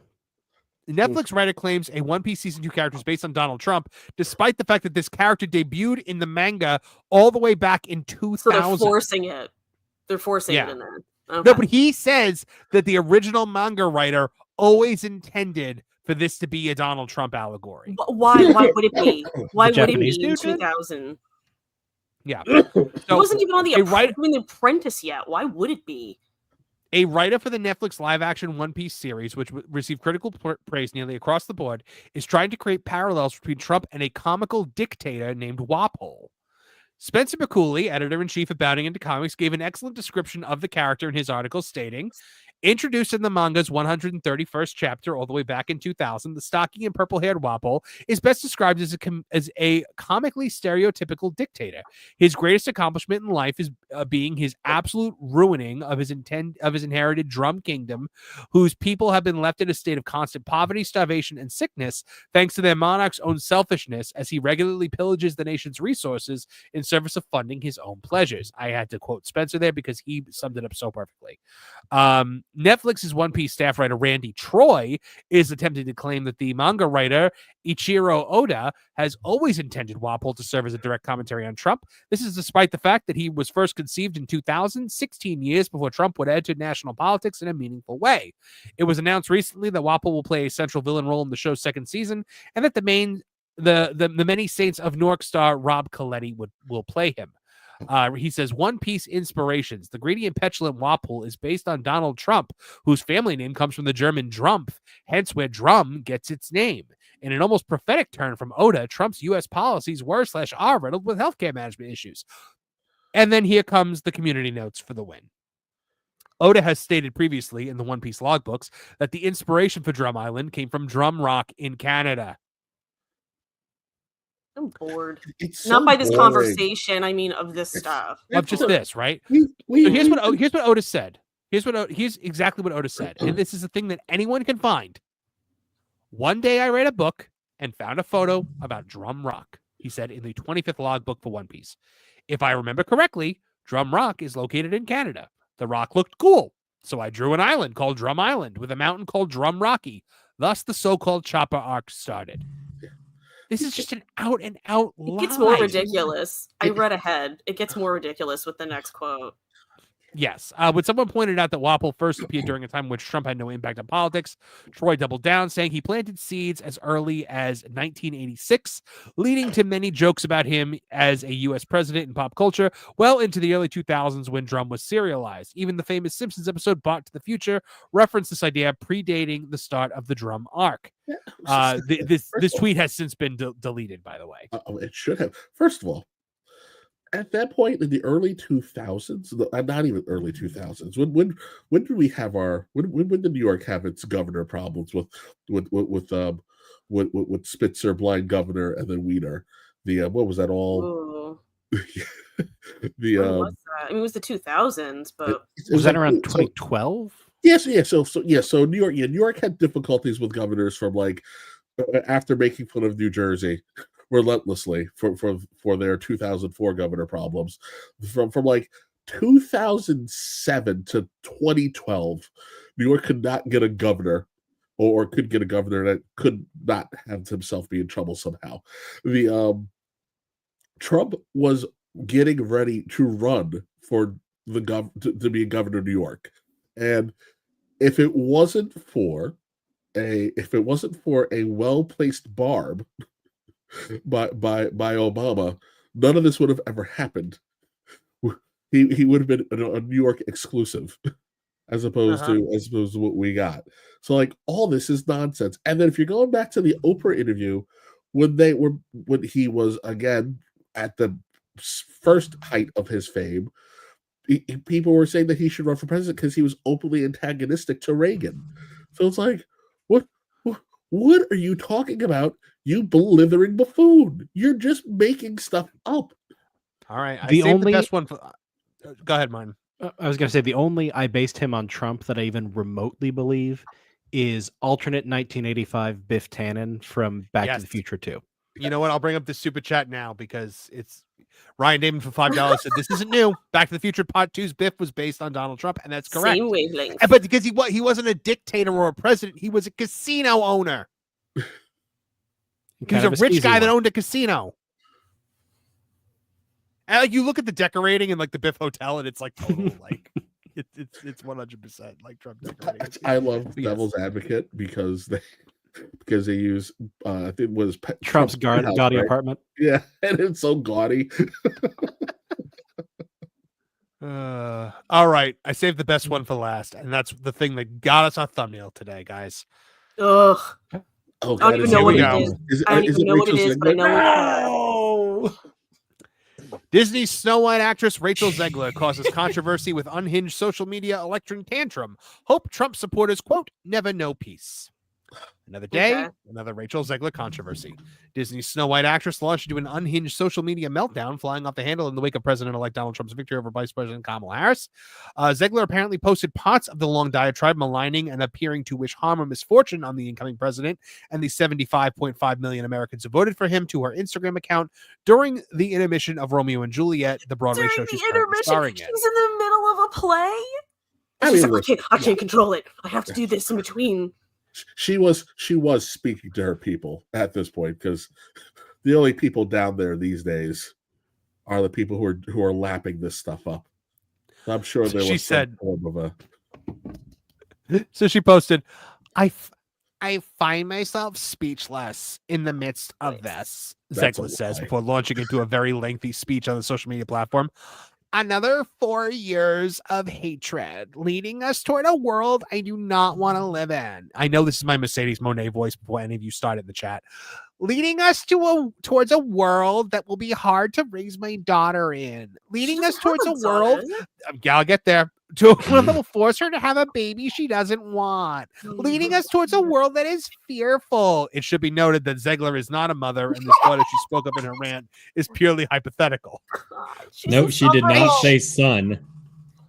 I shouldn't be this shocked, but I am. I am heartbroken for my friends who awoke to fear this morning, and I am here with you to cry, to yell, to hug, to wax poetic on how the left continues to fail us in forging a new path forward. This loss should not have been, and it certainly should not have been by so many votes. Zegler then goes on to apparently wish harm and or hardship upon the incoming president and those 75.5 million Americans who voted for him. I echo Ethel Kane's statement more than anything. May Trump supporters and Trump himself never know peace. These tears of unfathomable sadness. Yeah. Who is Ethel Kane? I don't know. No idea. Then she goes, it is a foolish subscription to a false sense of security, of masculinity, of intelligence, of patriotism, and of humanity. She said, essentially chalking up Trump's win to those who she feels are insecure, stupid American men. It should be noted for clarity's sake that Trump won 46% of the female vote. There is no help, no counsel in any of them. I could go on, but I won't. She then goes on. Her attacks moved from American voters to ex-owner and world's richest man, Elon Musk. Get off Elon's app, by the way. The F are you doing? They're eating you up on Twitter. I don't use that app for a reason. He helped get that man elected, and you're giving him business. I can't with this voice right now. I know it's accurate, but I'm just like, it's like she's here, and I'm like, I can't take it. I know, right? Okay, that's all, she said. Going on stage for Act 2 now, and need to get off my soapbox before I get too heated. And then she ended with F Donald Trump. Between acts of her play, This is literally on her phone. She's got maybe 20 minutes between acts, and she's doing Shakespeare. By the way, you have to be in a certain mindset to perform Shakespeare. Oh. Yeah, but she's doing Romeo and Juliet, so petulant 15-year-old girl is the right mindset. Yeah, actually, that's kind of true. Can we actually get to the last act then? Oh, that was a smart joke. Lauren with that But precision. yeah. So, might I point out, this movie already has so much going against it. A budget of over $600 million because of all the reshoots they had to do. I was like, what movie? I completely forgot about Snow White. Yeah. Like entirely. Here, I have a screenshot of the like to dislike ratio on the trailer on YouTube. And which by the way, it's important to note here, Disney and Lucasfilm fired Star Wars actress Gina Carano from her critically acclaimed role in The Mandalorian because she shared a meme on Twitter that drew a comparison between how liberals turn on and demonize conservatives and how German people turned on their neighbors during the rise of the Yahtzee party. I caught myself. It's important to note that Carano had simply shared a meme without commentary. Zegler went on a profanity-laced tirade in which she appeared to wish misfortune on half the country. Yet Carano was vilified and fired, while Zegler's Snow White will come out in theaters next year, with the star likely going on press tours and being celebrated by the company. Many wondered whether this outburst by Zegler will actually help Carano, who is suing Disney for wrongful termination and discrimination. But now take a look at the like to dislike ratio on this trailer here. 96,000 likes to 1.3 million dislikes. This movie is going to be a catastrophic bomb, guys. I'm kind of excited. I like how it includes your dislike in the screenshot there. I like that. Yes. I did that live on the video when we were talking about it. I clicked dislike. You're like, okay, hold on, wait a minute. Do you think it'll be so bad there'll be a redeeming element to it, like Plan 9? No. You know what? I most of us will never know because I don't think anyone's going to see it. And so just to now, Disney Pro's gonna make had their see it. earnings call. Yeah, that's true. Pro will make one see it. Oh my God, Pro. poor So Disney had its earnings call this morning, and in that call, Bob Iger hyped up the 2025 movie slate. And here's an interesting thing. Rachel Zegler's Snow White reboot snubbed and ignored by Bob Iger during Disney Q4 earnings call. The Rachel Zegler Snow White movie got no love. Go ahead, Trish. Before she said any of this, they know it's not going to make any money. They know they just have to weather this storm now, and they just have to get through March, because I don't know when in March is coming out, through March of next year, and then they can promptly forget about it. You know?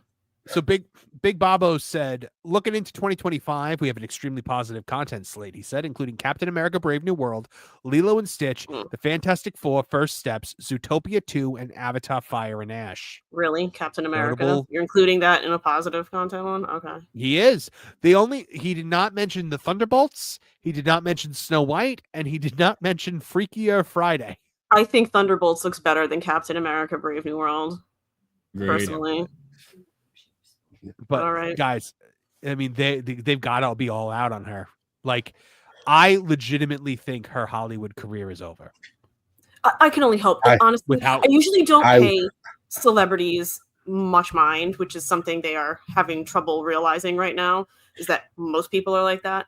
But like, she just hits that spot in me where I can't take her. Just like it's one of those like the literal worst. She will be just fine. They will put her on ice for a year or two. She'll wind up with some random TV show where someone will pretend that it was a tour de force, and then she'll be allowed to make movies again. Ooh, she and Jonathan Majors can do something together. Oh, oh no. Oh my goodness. And Brie Larson, because nobody's touching her either. She'll direct. Oh, true. Get the Wicked girl in there too. All right, let's see what you guys had to say. Let's get some super chats on here. Aubrey Crown for gifted 5 Tooney Town TV memberships. Thank you so much, Aubrey Crown. That's amazing. Uncultured Barbarian for $5. Actors on social media has driven me away from movies.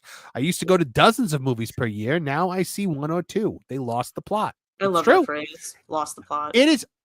Look, at the end of the day, we all loved actors when all we knew of them was what we saw on the screen. Before the era of Twitter, when we were subjected to, and I say that subjected to, every vapid, soulless thought that comes through their heads.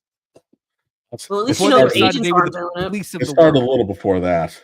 2004 is when we pulled back the veil and left the Dixie Chicks. well, they were a little. Maybe they were the herald, but the containment unit didn't explode until 2004. I hate you describing the Dixie Chicks as a herald of anything. That's a frightening image. You guys, it's a harbinger. The Dixie Chicks. It's the Chicks. You're not allowed to call them the Dixie Chicks anymore. Wait, that's really insensitive of you, Kevin. No, they changed. I'm not even making this up. They changed their name. I forget ever many years ago because they're like, I don't know, Dixie equal racist Chicks? Or something. Yeah, they just took Dixie out of it. I'm not kidding. You can look it up. I'm not making it up. No one calls them that. Everyone calls them the Dixie Chicks. Yes. Of course they do. Because it's stupid to call them anything else. Because the majority of people are not stupid.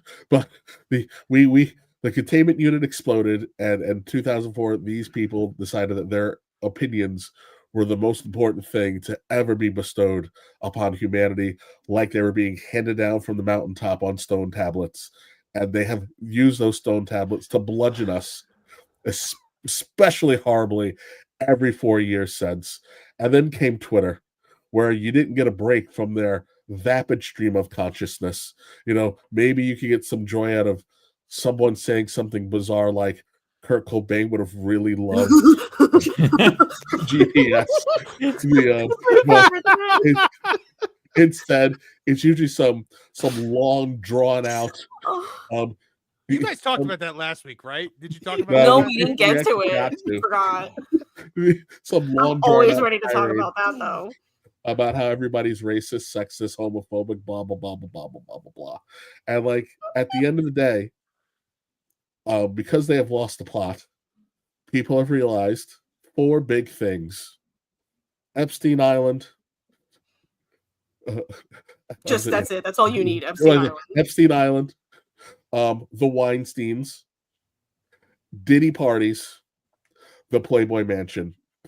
Celebrities are amongst some of the most vile, disgusting, moronic entities on earth. They do not have the ability to dare criticize someone on how they live their lives. They are a bunch of essaying morons. We don't want to hear from them. They need to be thrown into the album cover of Doom and ejected into space. And hopefully they land on a planet Houston where they can rain terror far away from us. Well, that's the thing about right now. It's not even about whatever side you're on.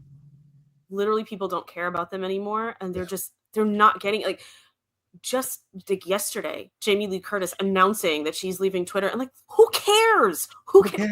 Why do you think your presence on a social media platform is so important that you need to declare to everybody that you literally no one cares? Go. It's like way to not get the message everybody was sending. And then she'll be back anyway because she has a movie coming out. So aggravating. That's the part of this I can't take is like so many people, and this is across all lines, are just like, just shut up. No, like it's not factoring into anybody's decisions anywhere, and they don't seem to grasp that they're just not important to people when it really comes to something significant in their lives. It's like they can't grasp the concept. Sorry. It's just, this is what you said. I was quiet through Star Trek, and then I was going to get, this, because my brain is very logical. Even if there's dumb logic, I could follow it. I'm good, but, guys, we have a little bit of breaking news that I have to share right now. Literally, this just crossed my my desk. So Rachel Zegler has apologized. What? We need a breaking news. Little, like, I know. video. Yes. Yeah. So she says, "Hi, everyone. I would like to sincerely apologize for the election post I shared on my Instagram last week. I let my emotions get the best of me.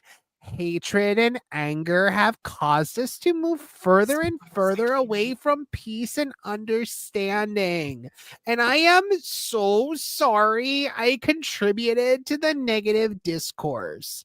This week has been emotional for so many of us, but I firmly believe that everyone has the right to their opinion, even when it differs from my own. I am committed to contributing positively toward a better tomorrow."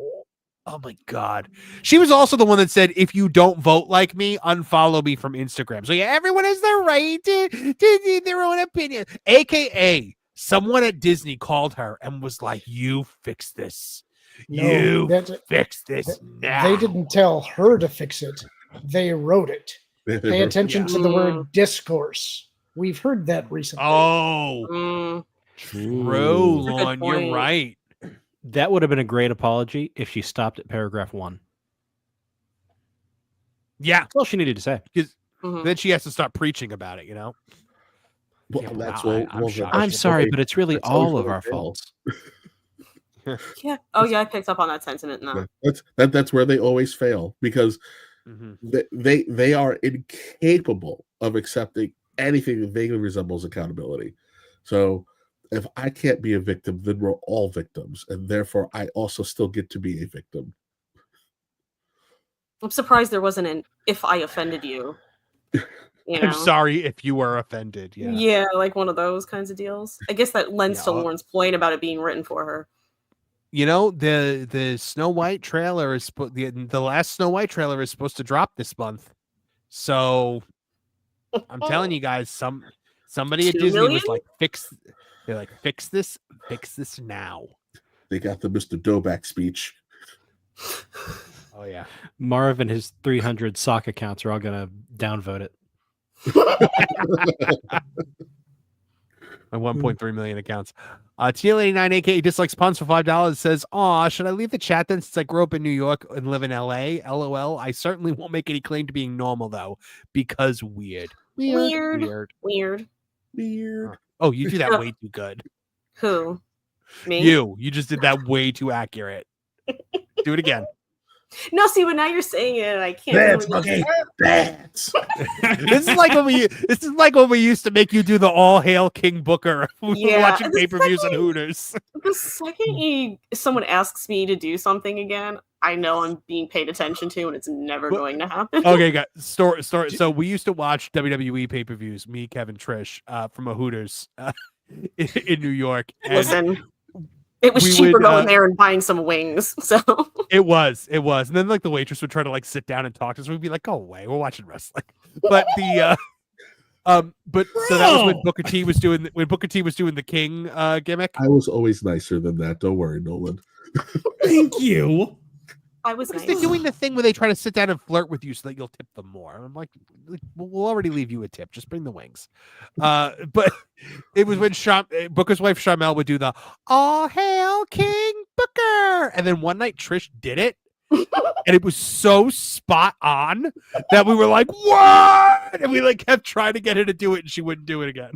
No, that's it. It's not going to come out the same way again once the pressure's on. Not to derail, but does anybody have a clip of Mike Tyson slapping Jake Paul today? Wait, what? What? At the weigh-in, Mike Tyson slapped Jake Paul. Oh, that had to have been. I have a phenomenal picture of it. Like completely sure Jake Paul's face being morphed. But I want to see the actual clip of it. Hold on, let me find it. Jake Paul has been transformed into the mask in this still photo. Why are all of the things for it are like 7 minutes long? I'm like, I don't need your commentary. I just want to say, okay, ESPN has it up, so I'll play that. And then I'll get back to you super chats in a second, guys. But you know, this is important. Mike Tyson slapped Jake Paul. So Hold on, let me put this up and then switch over here and then wait, hold on. Gotta do the other thing first. That and here we go. All right, let's see.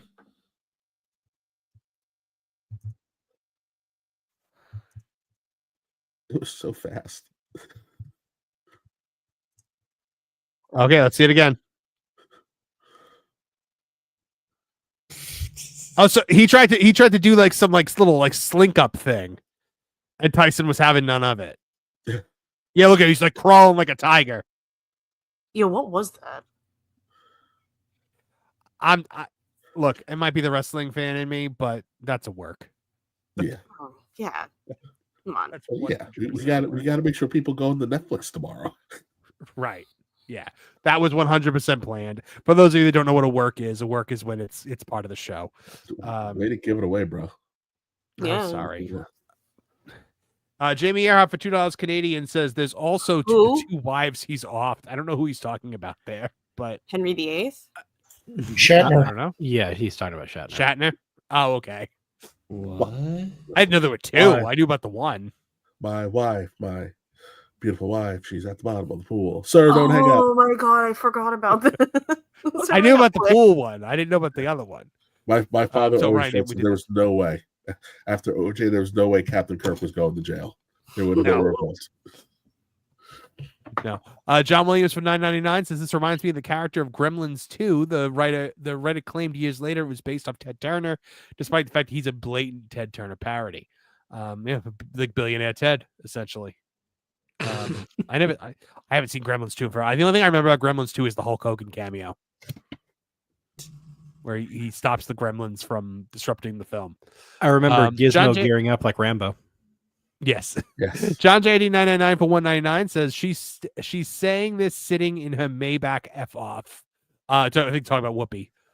Jamie Earhart for $2 says get her to marry Shatner. She'd be number 3. I don't know if that's Whoopi or Rachel Zegler. Those were both Zegler. Yeah. Neil89, aka Dislikes Pawns for $5 says somebody contact The Hague because whenever Rachel Zegler speaks, the PR equivalent of the Black Death falls out of her noise hole. Noise hole is what I've never heard before. Thank you very much for that one. That one might make me cry. Thank you for that one. Oh, the Black Death falls out of her noise hole. John JD999 for $1.99 says going to see Red One tomorrow. No actors in it raged out. Yeah, well, no actors in it raged out. Okay, cool. Although Chris Evans was in that cringe video. Aldo Casabona for $4.99 says as someone who was in the audition room for Romeo and Juliet, hundreds of people deserve the role more than she does. I'm sorry, many of us weren't even seen. Wow, I believe you for getting there the audition though. That's Tennille89, aka Dislikes Puns for $2 says sounds like mom threatened to take the phone away. Yeah, probably. Also says for another $2. Still, I've seen less awful non-apologies. I agreed with that. Yeah, I definitely do agree with that. And then Aldo Casabona also says, Mommy Zegler, si tu no la cortas, no mas Hollywood. I don't know what that means, but it says, yes, you. I don't know what it means. No, the something. No more Hollywood. Cortez. What is Cortez? Wait, I gotcha. Google Translate. I'm sure somebody will say it in the chat at some point, but probably. Oh, here it is. Hold on. Translated to, if you don't cut it out now, I cut you from Hollywood. Oh, my goodness. Lauren, I understand we have to lose you for the night, but thank you for sticking around as long as you've stuck around and tell people where they can find you. Right here. I'm right here, right now. That's very true. But when you're not here, where are you? Oh, you can find me on Lauren Connor at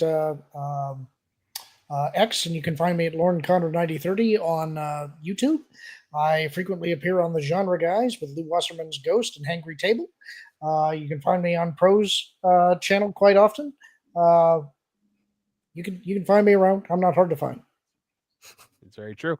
Lauren, thank you for being here. You always bring such a unique and wonderful perspective to the show. We appreciate you greatly. Had fun, guys. Take care. Bye, Lauren. Hopefully. All right, guys. You know what? We need a Can we palate move on to cleanser after Penguin? Zegler and what's that? Can we move on to Penguin? Yes, you know what? Let's talk about the Penguin a little bit. I completely forgot about the Penguin. So has anyone besides Kevin and I watched the finale of the Penguin? Nope. I haven't seen it yet. Oh my goodness. Well, that's a lie. That's a lie. I saw a screenshot of something from the finale. That's all I know. All right. I don't want to say anything if you're not talking about anything specific, but I did see let's one just screenshot. save it for I don't want to do spoilers then because I don't want to spoil Martin. Yeah. No, Yeah, we can wait. We can wait. We can wait. We can wait. Yeah, we can wait. I We would can wait say on it. the show is named The Penguin, so you can pretty much guess that he probably wins in the end. I will say spoiler. So we'll do spoiler free right now, and then we'll do a spoiler review next week. Fantastic. Just expertly acted, expertly written, expertly shot, directed, just everything down to the costumes. Just bloody-tastic, this show. And just I'm a little confused as to why our female showrunner is not getting more love from the because crowd. this show is the enemy. The media decided this show was the enemy a while ago because it came out at the same time as Agatha, and we had to simp for Agatha. IGN gave the Penguin a 5 out of 10 as a series. Yeah, Okay. 5. They also gave the Veilguard a 9. But A I 9 also out of gave 10. Mario and Luigi Brothership a 5 too. Yeah. It was so good. I mean, the character of Sofia Falcone, fantastic. Her arc in this episode is wonderful. I love the full range of emotions that she gets to express. But I mean, Colin Farrell as Oswald, if he does not win an Emmy for this role, then there's no justice in the Emmys. He won't, because the right people rarely win awards, so he won't. He was perfect in this. He was to the point where, and you know what? I think it's got to really say something that he was completely unrecognizable in every single way. Not just the makeup, not just the prosthetics, but just the way he moved, the way he spoke. It was just completely out. And finally, guys, we got a villain origin story where the villain was not just some misunderstood, anti-hero, the good guy all along. Oh, it's just from a certain point of view. No. They make no bones about it, and that's the closest to a spoiler that I will get. This guy is bad. And Martin, what's the last episode you watched? Second to last. Penultimate, if we want to. Okay, so you saw the fact that he killed his brothers then when he was a kid. Yeah. That, to me, that revelation blew my mind because I'm like, oh, okay, he's just a sociopath then. Mm-hmm. And next week we'll get more into the weeds about it. Yeah, just the last 10 minutes of the show are just mind blowing. I loved every. If you guys haven't watched The Penguin, go watch it. It's so good. All right, we need a little bit of a palate cleanser after all of the harsh talk. So I want to see a little Donkey Kong. What do you guys think? Yeah. So my favorite thing about this is that well, you'll see. He always looks Miyamoto-san is taking you through it. Miyamoto-san, always so happy to see him. Oh, I love him so much. So this man, if you guys don't know, he's the creator of Mario. He's the creator of Donkey Kong, and he is essentially just he is the Walt Disney of Japan. This guy is an absolute genius in the gaming world, and he is a Nintendo representative director. So he pretty much does all of the forward facing stuff that Mrs. Sakurai doesn't do.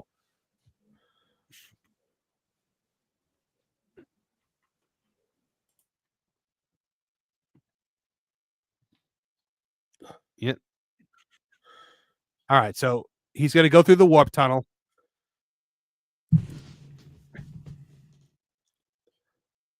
Look at that. Wow, that's cool. That is I know. entrance. That is incredible. I know that When I we've seen die, Super this is Nintendo what World I'm going before. to see. Oh, you can't see it. Yeah, I know we've seen Super Nintendo World before, but my God, it's just perfect. Actually, I'd say I have not actually seen any of this stuff because You haven't? No, I am not. Even though I work in attractions, I'm not a theme park person. But I strictly blame that on Disney. But this is cool. Well, like this. Then you're gonna have catharsis through this, Kevo, because you're gonna see what's gonna destroy Disney in this. They even have Yoshis. I was just gonna say, there's little Yoshis it's a you can ride. It's a ride. Oh my God. It is a that's ride. right up It's a my children. alley. It's a kid. It's like the little kid ride. I don't care. I'm still getting on it as an adult. Oh no, it's I a love family Yoshis. rite. Oh, Fit okay. for It's a everybody. family ride. was Yeah. like, I'm But it's little, I like can put it's them like the anyway. one where like when your kid is too small to go on the Mario Kart ride in Bowser's Castle, You put 'em on they can that. go on the Yoshi ride. Yeah. I just know I'm gonna have to sit through a freak out when a kid doesn't get a pink one. Yeah. So cool. The one up saying this- factory. I love that. I was saying this on T3PO earlier today. I think it's so awesome that they actually get Miyamoto in for these videos, and you get to see the flesh and bone behind Mario himself presenting. And these Donkey compared Kong. And he made Donkey Kong too, which is Exactly. just I felt so good for him that he got to like. Could you imagine just seeing your work come to life like this? Yeah, And he's there's seen a the full point game later in the. There's a point later in the know. video actually when they're showing Donkey Kong, and you get to see like a little mural that's showing like the original like first level of Donkey Kong, and you see him next to it. It's like the thoughts going through his mind at the time must be mind blowing to him. Just how it started on those little pixels to become this elaborate thing. I just love that they get the original creator involved with this. I wish like Disney would do this with like Lucas, because that's literally the man behind everything. Absolutely. Absolutely. All right, here we go.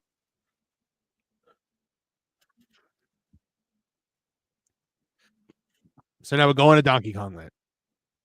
He looks so happy. Can you blame the man? No. It's just really endearing. Look at this portal, how it goes from the brick to the rock. Isn't that so cool? Yeah. Yes. I love the way they're incorporating real trees and foliage with the Yes. artificial stuff. That's great for Florida. Oh yeah. It's amazing how exciting it is to see something done like with love and care and respect and enthusiasm and all of that. I feel like we don't get enough of you wanna that. repeat- What were we saying, Trish? Oh, I was saying that it's just amazing to see something made and like there's love and care and respect and enthusiasm put towards it. It's not Yeah, just cobbled absolutely. together to be a cash grab or changed for some outside Nothing- reason. Like it's just a big ball of love in there. Yeah, nothing about this whole thing that you're about to see says cash grab to me at all. It all says love. Yeah.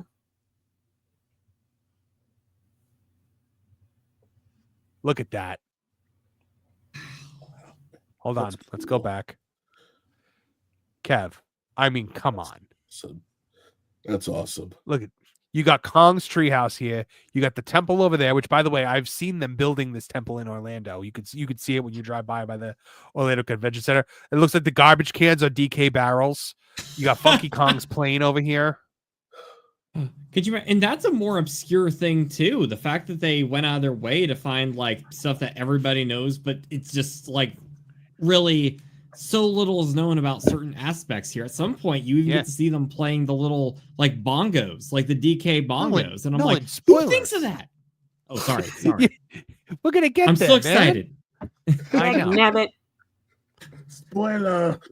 I want to be walking through here and at some point just hear the song from the DK. Donkey Kong. Well, on Tooney Town Wrestling, we have TK Tony Khan. So okay.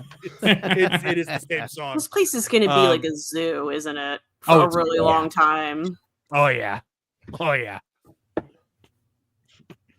I've already told my kids don't expect to go in the first year. Yeah. It's gonna be so crowded.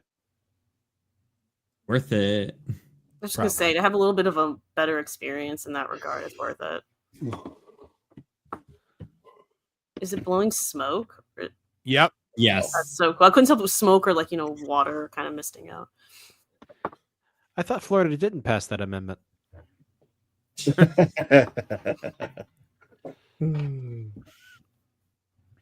Secret locations to Ooh. visit.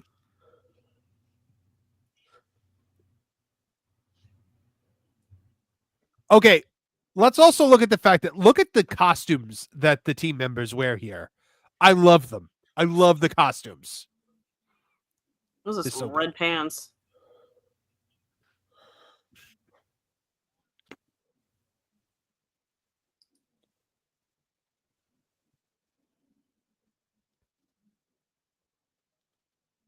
Well, here we go. So, 3-player activity. Okay.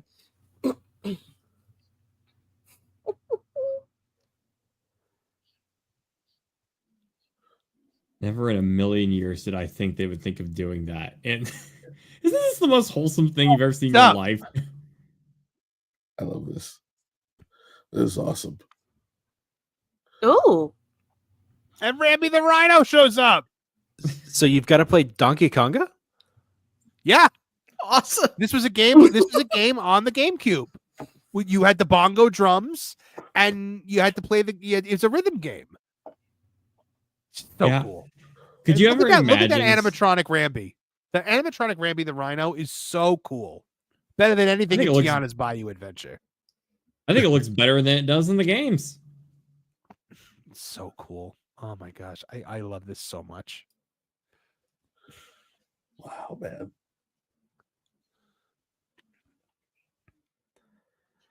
I love that they're really leaning into the aesthetic of like those mid 2000s Japanese promos that kind of got leaked on YouTube early on. Yeah. Yes. I agree.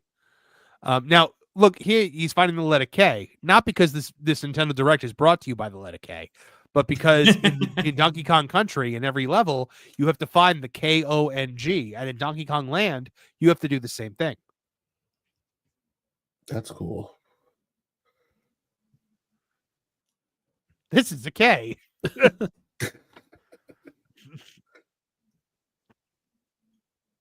So that's the Nintendo Power-Up Band. That's only used in Super Nintendo World. So there's different. They'll show all the different versions of it, but they have a Donkey Kong version now for this. What does it do? That, so then it like you can interact with the land with it, and then it goes right to the app that you found the K. So then you unlock something if you get all the letters. Now the Power-Up Band, Nolan, in the regular land, it does like so like if you like punch one of the blocks like above your head like Mario does, it'll make like a sound if you're wearing the Power-Up Band. So nice. It helps you interact with the land. Wow. And I love that they are utilizing a band and it goes to your phone as opposed to having to use the phone in the first place. So that way you're more immersed with the land. Yeah. Yep. There they all are. So you got a Mario, a Luigi, a Peach, a DK, what's her name? Daisy. Daisy. The princess. Daisy, Toad, Yoshi, and I'm going to say that's probably Diddy Kong. Yeah, that's Diddy Kong. Poor Paul Weed. I love Toad. I love Toad and Yoshi. I mean, look, I got to get the Mario one just because, I'll probably end up getting them all at some point. Oh, man. How much do you think that whole set's going to be? Ooh. Oh, I don't know.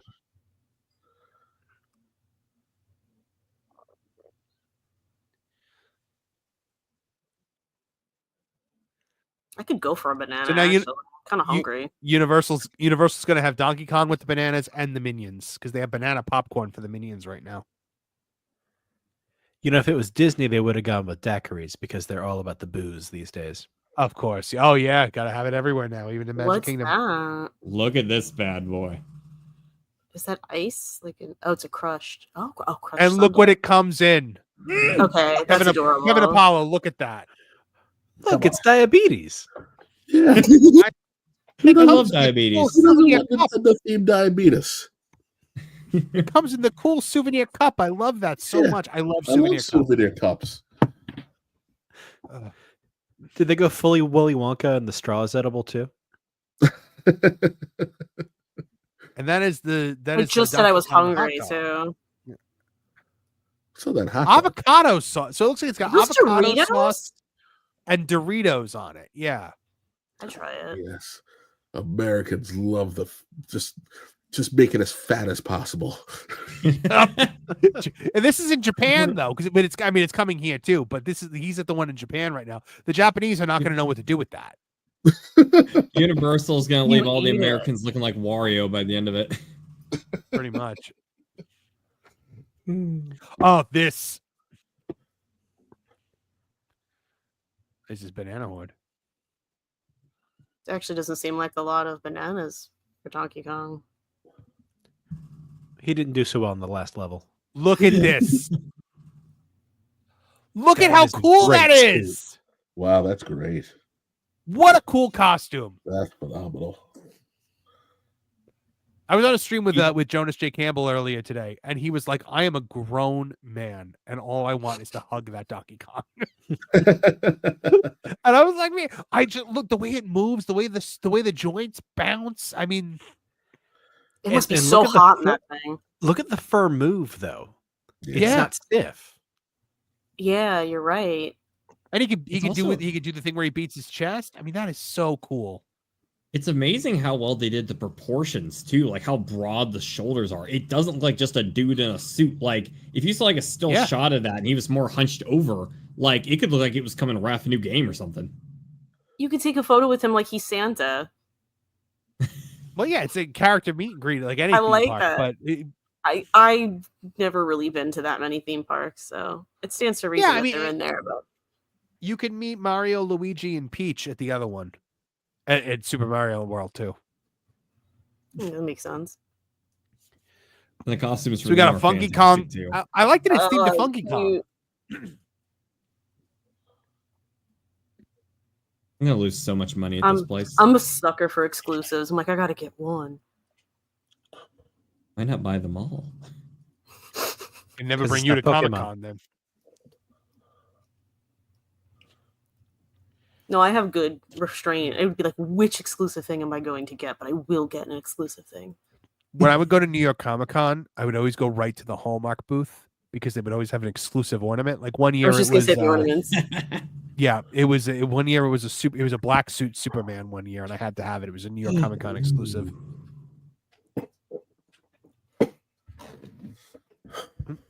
I've been wanting to ride this roller coaster.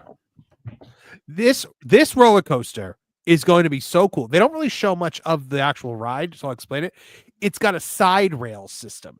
Instead of being on it looks like you're on a track, but you're not. You're actually being held by an arm that comes up and holds the minecart by the side. And what that does is it allows the minecart to jump over gaps in the track the way you would while playing Donkey Kong Country on the SNES. In the Minecart Carnage episode, aka where my childhood anxiety came from. Yeah,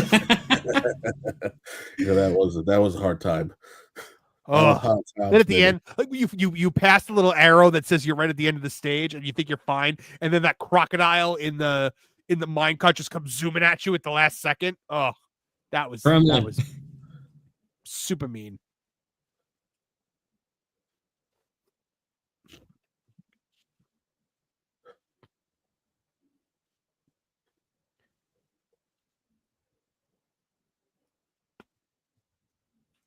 Oh, Donkey Kong has been here. Nice touches. Yeah, it's those little touches that really make a difference in a theme park.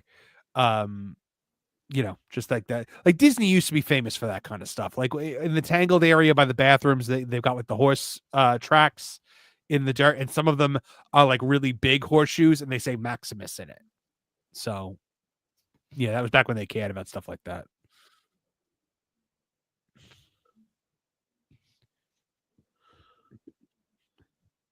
Everything's gold. It's like he's in Trump Tower. You beat me to it.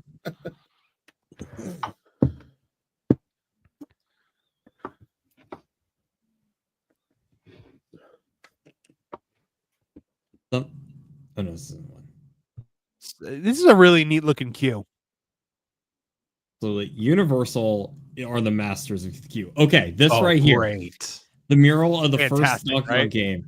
And I love this so much. And here's a little Easter egg for you. Look at the barrel. They're chasing Pikmin, and you see little dead Pikmin go. They're on Pikmin. Yes. Oh my gosh, they're right there. I didn't see that before. They're up. Oh, Jonas must have loved this because he loved Pikmin.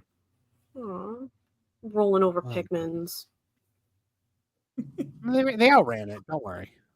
I don't know. Some of them look like they outran it. I gotta be honest. They're dead. Don't lie. Barrel kill over there. No, they buried Find their themselves. captain, They're they fine. lost. You just go and you pluck them up again in the morning. It's fine. That's why I can't play that game. I'm like, I couldn't bear it if one of my Pikmin died. That's where my anxiety came from. one of my favorite things coming up right here.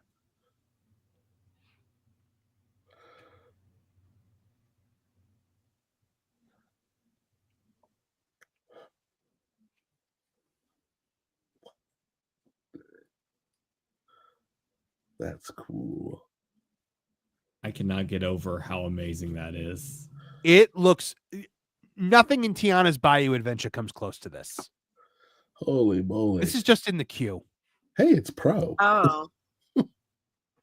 What? Nothing about this looks like a cheap Chuck E. Cheese animatronic. Right, everything down to the texture of the fur, the way the mouth moves, like everything is 110% perfect. It is amazing. Big thanks. WW Pro just gifted 5 Tooney Town TV memberships. Thank you, my friend. Very much appreciated. Good to have you here. But yeah, my God, guys, I can't get over how cool this looks. Nothing at Tiana's Bayou, nothing Disney has done in the last decade comes anywhere close to this. My one complaint about Cranky Kong is that in the movie he wasn't voiced by Larry David. Yeah, he was terrible in the movie. A wasted opportunity. In the Cranky in the movie was the biggest wasted opportunity in the entire thing. It was, and I didn't like Seth Rogen playing Donkey Kong either. I detested Seth Rogen as Donkey Kong. So he just plays Seth Rogen. If ever there was a role for John Cena, that was it. Oh, now that you say that, I'm like, what have we missed? What have we missed out on in life? We should do an episode of recasting movies. Yeah, we should.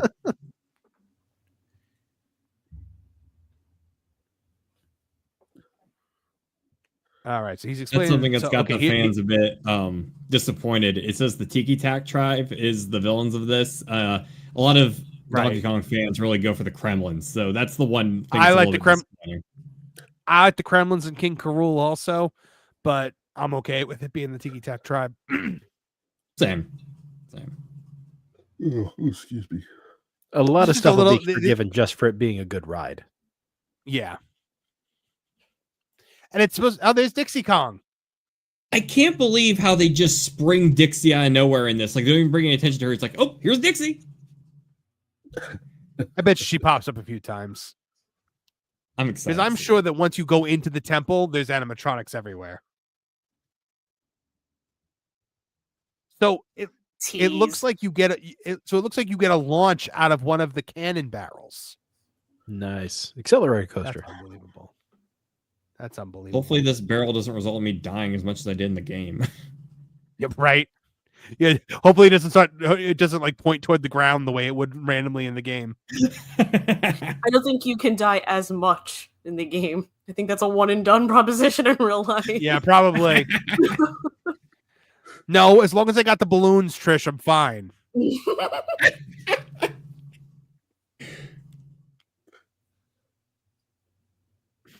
I love that he says this. Like Donkey Kong was the first arcade game he ever created. And since then, he went to, I'll let him say it. Pre-rendered visuals on SNES, and then N64 evolved into 3D.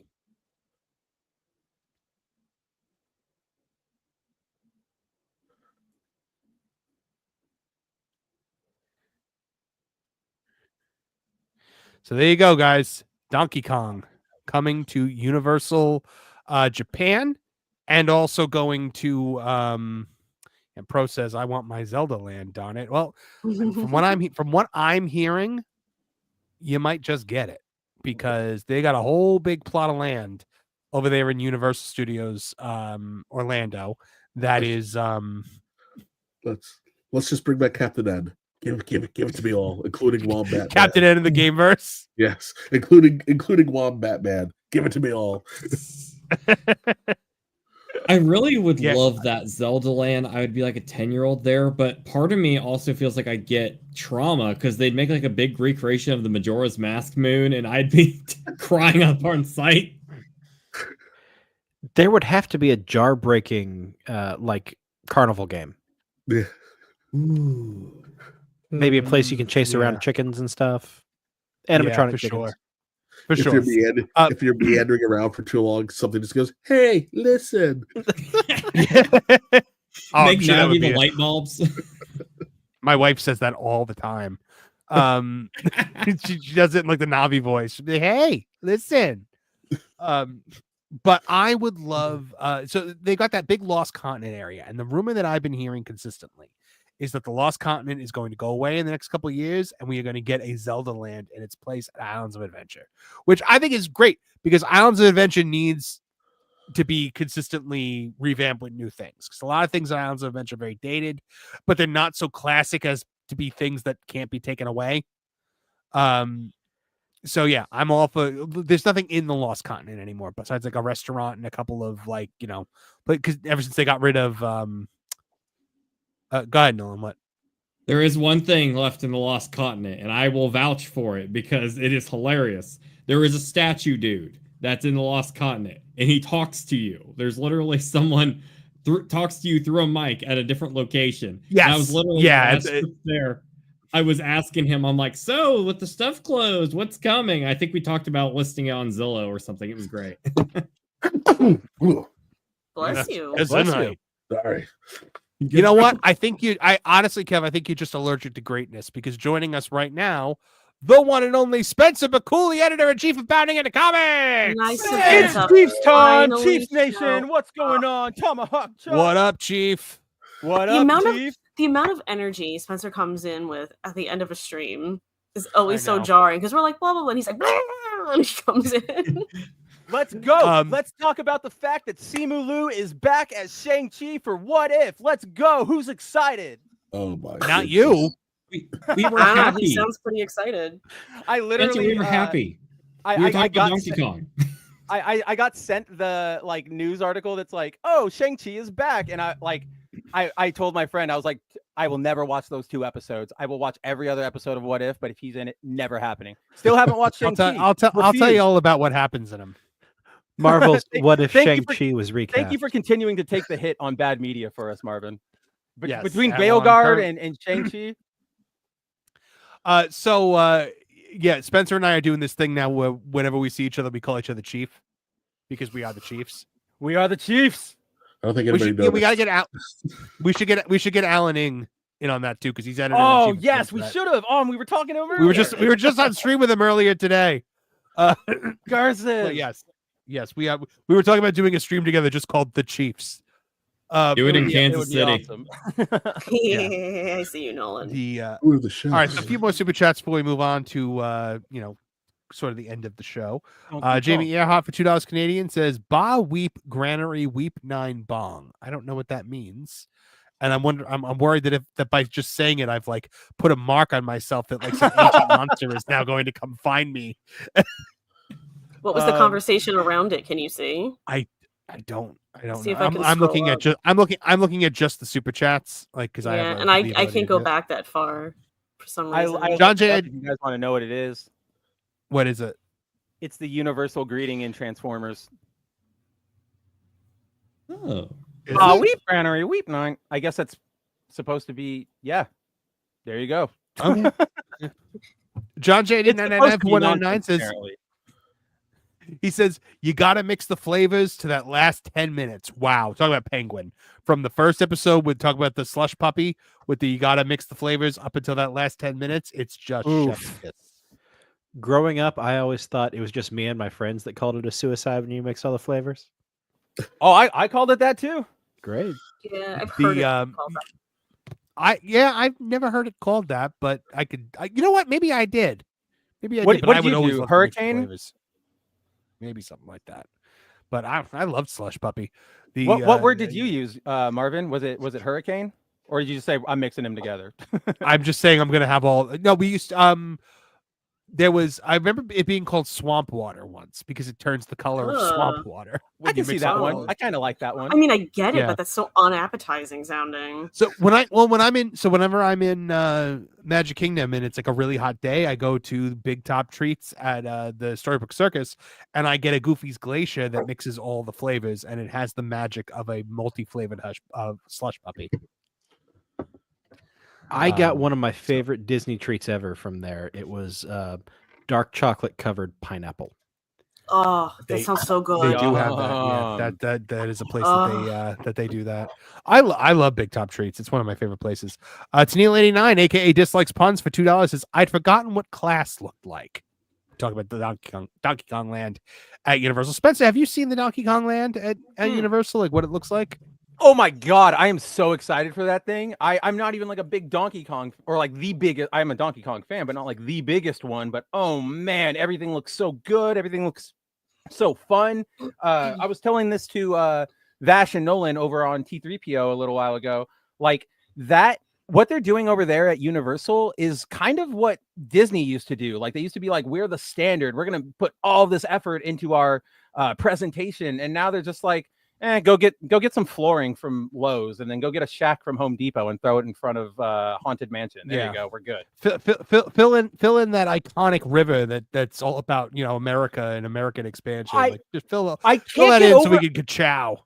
I have been laughing about that with Vash for like 2 days now. The fact that not only are they destroying like rivers of America, which is just iconic in and of itself and its history, it's like I can go ride a golf cart like, down the street if I really wanted to. If I wanted to get like high octane dirt, there's probably a place 20 minutes away from me. Like I don't need to go to Disneyland for this.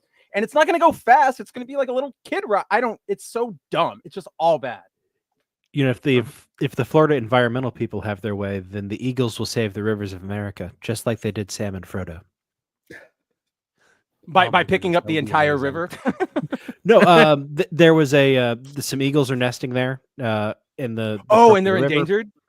Not endangered, but protected. Oh, you mean like bald eagle? Okay, gotcha. One time, I had never seen a bald eagle in the wild before. And then one time I was at Magic Kingdom, and I'm on the ferry boat, and I'm going over the lake, going toward Magic Kingdom, and all of a sudden, this majestic, massive bald eagle just swoops in front of the boat and passes by Cinderella Castle, and I was just like, "What is happening right now?" Like it was like this perfect movie shot moment. You just got after that, like when that happened, you got the like legal authority to give one person citizenship. You can legally make one person citizen. Well, they're big though, huh, Mark? Like I remember the first time I saw a bald eagle in person. Like you see them on TV and on our flag and everything. You're like, their birds are probably pretty big, but they're like massive. They're like raptors. Have you seen them pick up deer? Yeah. Yes. I've seen the videos on like YouTube, dude. Never seen that. I don't want to see that. That sounds like a pterodactyl. Oh my they never died. Pterodactyl power. Alejandro Melendez says Spencer has returned for the rematch. Kev, no, we're not gonna argue this week, guys. Let's go, Kev. What's the match's hugs? And then he says, please leave Trish alone tonight, Spencer. None of your antics and hijinks. Thank you, Alejandro. Only if she does. Only if she does. I'm a joy to be around. The back channel stuff. But also to the point, about the arguing and stuff. Like we're a family here. We're all friends to the point where like I don't even remember what we were yelling at each other about. Like it was nonsense. It was Elon. Oh, it's always nonsense. Martin's like, I'll remind you. It's also always. Oh, that's now I remember. Now I remember. I hate you. I'm leaving. It was Elon. Oh my goodness. But you know what? It's okay because it gave me the excuse to play this clip over and over and over. Yes, it is. To be fair, that's about how I see myself during our arguments anyway. So I assume that's how I look when I'm angry. I think I look all tough, but you should play the Batman singing the Jigglypuff song. You know what? I cannot find a good like a high quality version of that. I've scoured the internet because I desperately want that clip to be able to play, and I can't find it anywhere where you can actually tell what's happening in the clip. It's like every copy of that exists was taped on a VHS tape that someone's dog got to. And Like a VHS that somebody's kid brother unraveled, and then they tried to re-ravel it, even though the tape was all crinkled up. But before they did, me and him will cover that as the new lost media. They did what, Spencer? I was saying before they put it back together, they let the tape like hang out in the sun, so it just gets completely washed out. Well, of course. Well, you know what happened? They realized that after finding a Wicked movie, they realized if you take some tape and put it over the hole, you could tape over the tape. I did that many times. Some retaping Oh, of footage. yeah. That's why it looks so bad. Yeah, I did that many times. I take the piece of Scotch tape, you put it over the little tab, and all of a sudden the tape's like new again. And the manufacturer goes, We're supposed to buy new ones. My money. Do one more time for Trish. All right. I think we got time for at least one more story here. Oh, you know what? We have to talk about Dragon Age probably. So I actually kind of know about this one. Haven't played it. yeah. So how far are you guys? God. I have all the characters now finally. I just got my first gender my first gender rant from Tosh. Was it the where one with the she was vegetables? like she was like my mom always said my mother says to me you know, you should wear more dresses, you look like a boy, but when she says that I look like a man, it feels right. And I was like, oh god, It's also like it's so heavy-handed. Yeah, it's like they just wrote they painted TRANS on the front grill of an 18-wheeler and rammed it through the front of my house.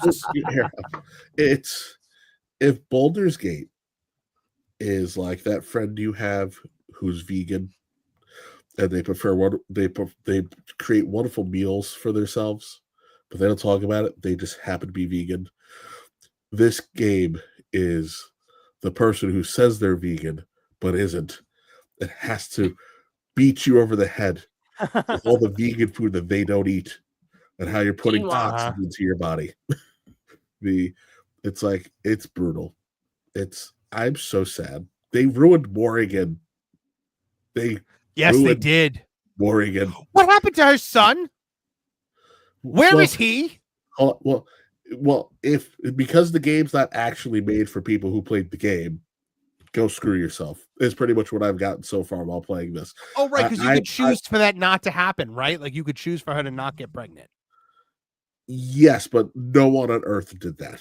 If they actually, wanted to see how their world state was going to play out. And then the next question is, well, I don't understand why this just isn't a direct sequel and why you're just not using your Inquisitor for whatever reason. But I know. What happened if you drank from the Well of Souls? That was a major moment in the game. Now there's no consequences for this. This game is stupid. Not only that, my rook is an elf because I was like, well, it's about the elven gods. So if I make Rook an elf, I'll get all these conversation options that open up because Rook knows all about it. Instead, he's constantly asking the elven party members to explain elven culture to him. Yeah. I was like, wow, we really didn't think this through, did we? No, they didn't. They never think. There's not a single piece of writing in that they thought through. Like one of my favorite ones, because I haven't played it because I'm not a Dragon Age fan like you guys are. I also, if I didn't have the time, I already don't have the time to play video games, but I probably wouldn't play that one if I did. But there's the moment when you go to talk to the Lords of Fortune and the Thieves Guild. And they basically tell you the whole lecture of oh, we don't steal things. We only pick up things that have been left behind. And if they're cultural, oh, don't worry. We return that to the culture. We're very, very good about that. Yep. I got a whole lecture about cultural appropriation in this game. The next damn line out of Tosh's stupid mouth is, hey, why don't we go take these elven artifacts that are just sitting around and sell them? You guys, did you think about what your characters just said? What's happening over there? Elves are the straight white people of Thetis, apparently, in this game. It doesn't matter. It's true. I elf privilege. Check it. I just know I saw a scene where that Tosh person or whatever handed, who I presume is her mother, their mother, plate of vegetables. She was like, "Here's your vegetables," and then sat down and was like, "So I'm non-binary," and I was like, "That was a non sequitur." I don't know if it was clips, and I didn't see the whole thing. Like, you in Mass Effect, in Mass Effect 1, I haven't gotten to that scene yet anyway, but in Mass Effect 1, there's a scene where Ashley Williams, party member, will tell you that she's a Christian and that she believes in God. Now, you could be like, I am too. Or you could be like, that's cool, you do you. Or you could be like, are you kidding me? We're in space. Like, you have the full options of things that you can do to respond to that. Yep. You cannot respond negatively to anyone's gender identity in this. Go ahead, Kevin. First of all, Rook has no conversation options anyway. Rook is like, it's just a mindless automaton. It's just different afflections of the same lame sentence. Versus like when you play Witcher 3. Geralt is a very in-depth character. So again, that's a game where they don't care you to pay the first 2 games. It's like, we're going to catch you up. But your Geralt can either be a ruthless SOB, he can be morally gray, he can be the people's champion. The Rook is, I saw you walked across the street. I saw you walked across the street. That is it. This Yes, is as, you are 100% right. But does he like coffee? Well, I was about to say, this game is the basic bitch of video games. It is Starbucks. There's just nothing to this. I'm actually embarrassed that I spent money on this game because it's not for all the other ham-fisted, gender politics, blah blah blah. It's that this, because the game fails, honestly, in spite of that. This is such a poorly written game, such a poorly thought out game, that it fails before it even gets to the stuff that would annoy you. Yes, it took me 4 days to get through the character creation portion because there isn't an actual masculine haircut in the game. They're all women's haircuts. There's not. They're all women's haircuts. Trying to recreate my Inquisitor. I'm like, where's a man's haircut in this? So I lost my mind there. You can't have a big booty Latina or giant mommy milkers, but we can focus on your bulge. I'm sorry, Nolan. It's okay. We will get through the segment. It is okay. So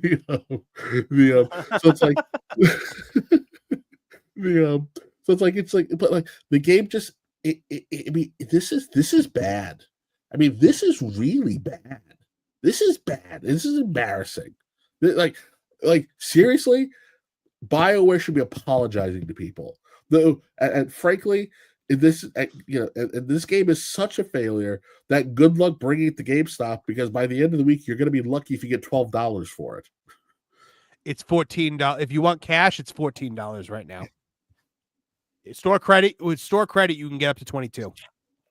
So I guess that's if your copy's pristine. Yeah, that's near mint slab 9.8.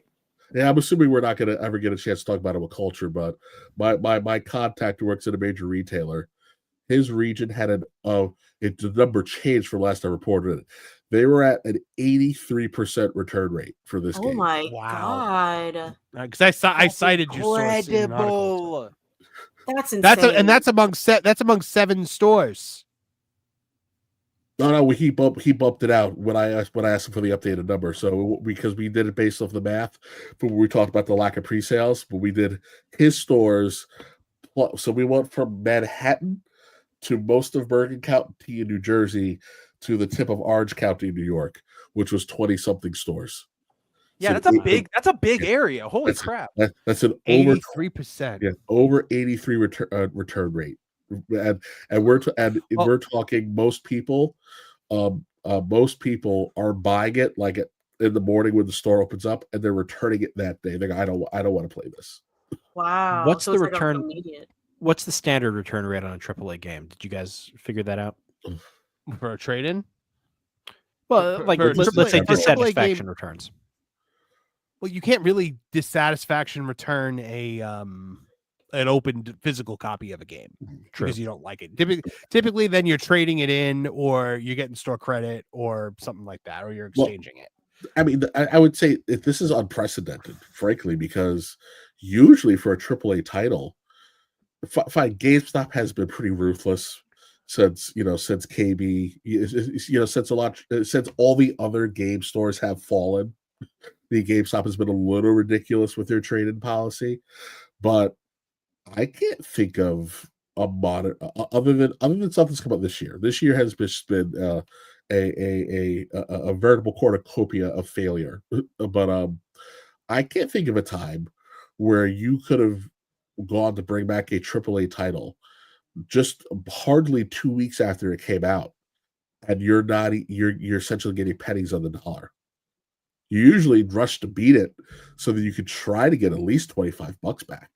Again, we're talking less than 2 weeks, a little, or maybe a little over 2 weeks at this point by the time we're having this conversation, and you're already in the low teens. You're at the point where there is actually no point in returning it, or rather, I should say, trading it in. Yeah. So take a look at this article that I wrote for that Park Place today. Who BioWare wrote? claims Dragon I'm Age. sorry. Who wrote? Yeah, I buddy. wrote. That's what I like to hear. BioWare claims Dragon Age Veilguard sales have reached 1 million copies as company hunts down whistleblowers. Dragon Age Veilguard sales have reportedly reached 1 million copies, according to an internal memo from BioWare. However, this might not be good news for the once popular RPG studio. Since the Halloween release of Veilguard, there have been a striking number of leaks coming out about BioWare and EA. Independent commentators like Smash JT and Demion and former World of Warcraft team leader Mark Kern, aka Grums, have been spilling the tea regarding abysmal sales numbers, horrible reviews, a shocking return rate, and plummeting resale value. So we have a tweet from Grums right there. But according to sources close to the situation, BioWare is furious at the leaks and have launched an internal investigation to weed out the whistleblowers. Quote, Dragon Age Veilguard has failed to recover its cost, Grums says on X. It has failed, and no holiday sales won't save it. BioWare is so angry that Dragon Age Veilguard sales numbers have leaked that they are launching an internal investigation to find the leakers. However, according to Smash JT, his initial source is safe from the ire of BioWare, at least for now. He says, quote, I spoke with that original whistleblower after publishing that initial video, and he put me at ease that no one there knows it was him at this time. He said this in a post on his official website. But the reaction from the fallout of that video speaks volumes for the atmosphere of BioWare right now. They're more concerned with silencing any whistleblowers than addressing any actual issues within the company, much like Firewalk Studios before their ultimate demise. The toxic positivity has taken over the workplace.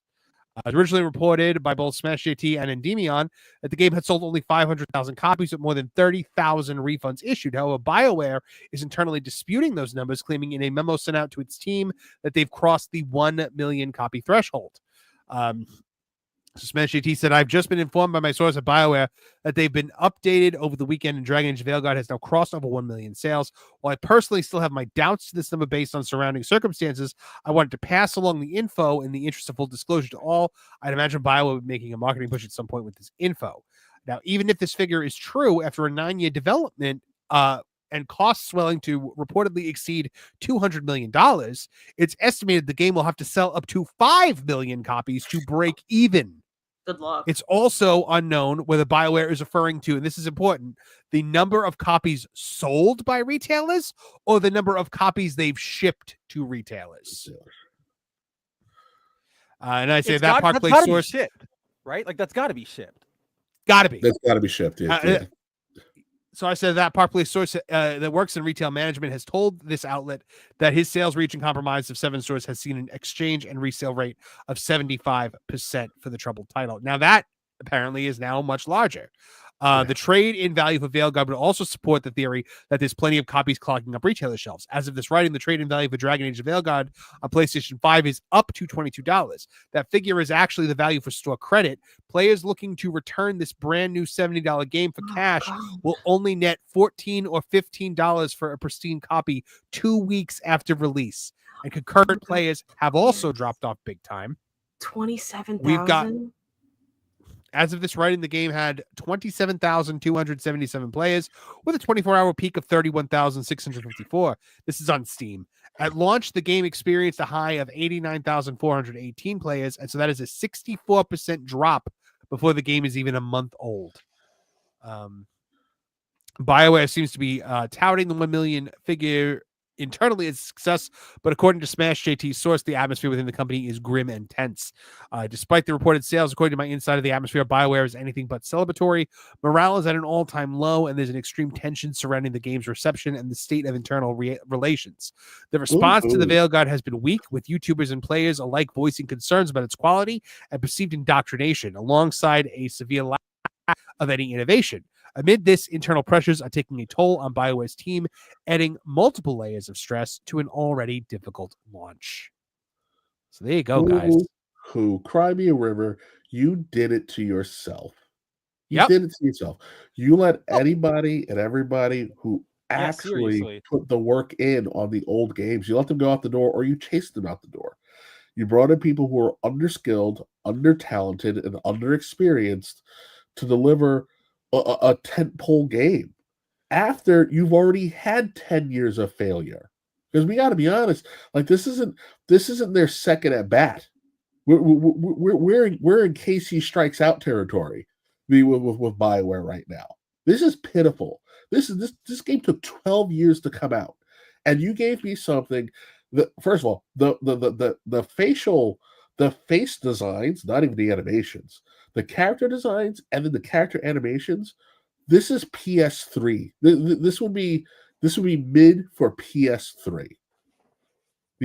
This is a terrible. It's mobile. Yeah, honestly, it's a mobile game. This is a bad game. This is a bad game. And again, why can't I remember what was the Bull's second in command of the Chargers? Iron Bull. I don't remember. Krem, was it? Krem, maybe. So listen, I say it was Krem. Yeah, Krem was one of my favorite secondary characters in the game. It did not matter that Krem was what you could consider trans. Krem had a fascinating story. And the way you interact with the character, where you got the story, then by the time you got to the big reveal, it was kind of cool because you understood the character's motivation before we got to the big reveal. First of all, you can't even talk to your people in this game. Like, no, this is a BioWare game. This company from going all the way back when to when they had Baldur's Gate. This is a company that's been rooted in that you can talk to whoever you want, whatever you want. You can go wherever you want, whatever you want. You can make whatever choice you want, no matter the consequences. None of this is here. This game reeks of laziness. This was the living equivalent of DEI the game. Didn't earn it. I got the gig. I'm going to put it out. And now you're going to cry. You're going to cry. You're going to beg me to cry for Argentina because you guys put out some dog crap? Screw off. Mm-hmm. You're right. Well, Spencer just shared this with me. Oh, yeah. No, go ahead, Marvin. Yeah. So Spencer just shared this with me from a BioWare developer, Matt Rhodes. Veilguard, all the way back in 2014, before Dragon Age Inquisition had even shipped, I started sketching out what cool things might come next. We had momentum, so these quick mock-ups explored where some of the unfinished story threads might lead. And there you see a militant divine leading like the chantries, like the fist of the chantry. You see Templars there and mages standing behind the divine together, which is interesting. By the way, what happened to the Templar Mage War? Is that still happening? Well, because there's nothing about the mages and Templars in this. You technically wrapped it up in Inquisition. Did you? I don't remember that. I don't remember actually ending that war, but because you have to pick sides, and then once you pick sides and you free whichever one you didn't free from what's his name, Gryphius or whatever his name is, Coryphorus, as Sarah says, you can bring them into the Inquisition. Okay. But it's so like you resolve it, but there's still tons of other plot threads that you can tell we're supposed to be going into the next game, and none of it's there. And then we're talking important stuff on top of all the unnecessary weird retcons. Mm-hmm. man, look, none of this looks like anything we got in Veilguard. None of it. But hey, at least you get to finish the plot line with Solus, right? No, because Solus. I know you told me about it. I still cannot. I know, but I'm about to rant about it. Yes. In the very beginning of the game, when you think that you're about to encounter Solus, the Dread Wolf, the guy who the game was supposed to be about, he gets locked away behind the veil, and you can no longer interact with him except for like certain areas throughout the game where he like gives you advice because he's now trapped and taken out of play. Everyone thought that the big reveal at the end of the last game with Solus being the Dread Wolf was massive. I remember sitting there while Kev was playing it, and he went, oh, and I went, what? Because I hadn't finished it. And he goes, I can't tell you. And then when I finished it, I called him immediately, and I was like, oh my God, because it was such a huge moment, and they wasted it. They wasted it, just threw it away. You went all this time picking between Liliana and Cassandra as to who would be the divine. We don't know who the divine is now. They don't care. Yeah. Oh. I can't. My disappointment is profound. And I am a person, I will give you credit for trying. So sometimes you just have a grand idea, you take a big risk, and you execute it poorly. I will give you points for trying. I like absolute garbage movies, and I know they're garbage. I'll give you points for trying. It's why I'm so hard on J.J. Abrams and his acolytes, because they don't try. They phone it in. They grift off of other people's work. If this game said, "Hey, we had this idea, and I get it. There was a lot of drama because EA likes to vampire everybody's pocketbooks into oblivion. So this is supposed to be a dumb multiplayer game. I get it. There was drama there, but we allegedly fixed it. If you're like, we had these great big grand ideas and we just didn't execute it well, I can rock with that and go, you know what? At least they tried. I cannot discern any actual effort here other than to be like, look at me. I fall into some kind of Vogue checkbox and we're going to celebrate it. The content of this story is not even secondary. I don't know if it actually made it to the checklist. It's incidental. It's incidental. And again, I can't even complain about the ideology in the game, because the game itself is so pitiful that there's no sense in even bringing it up. It's the stop it, he's already dead moment from The Simpsons. Yeah, you're right. And we got some super chats about this.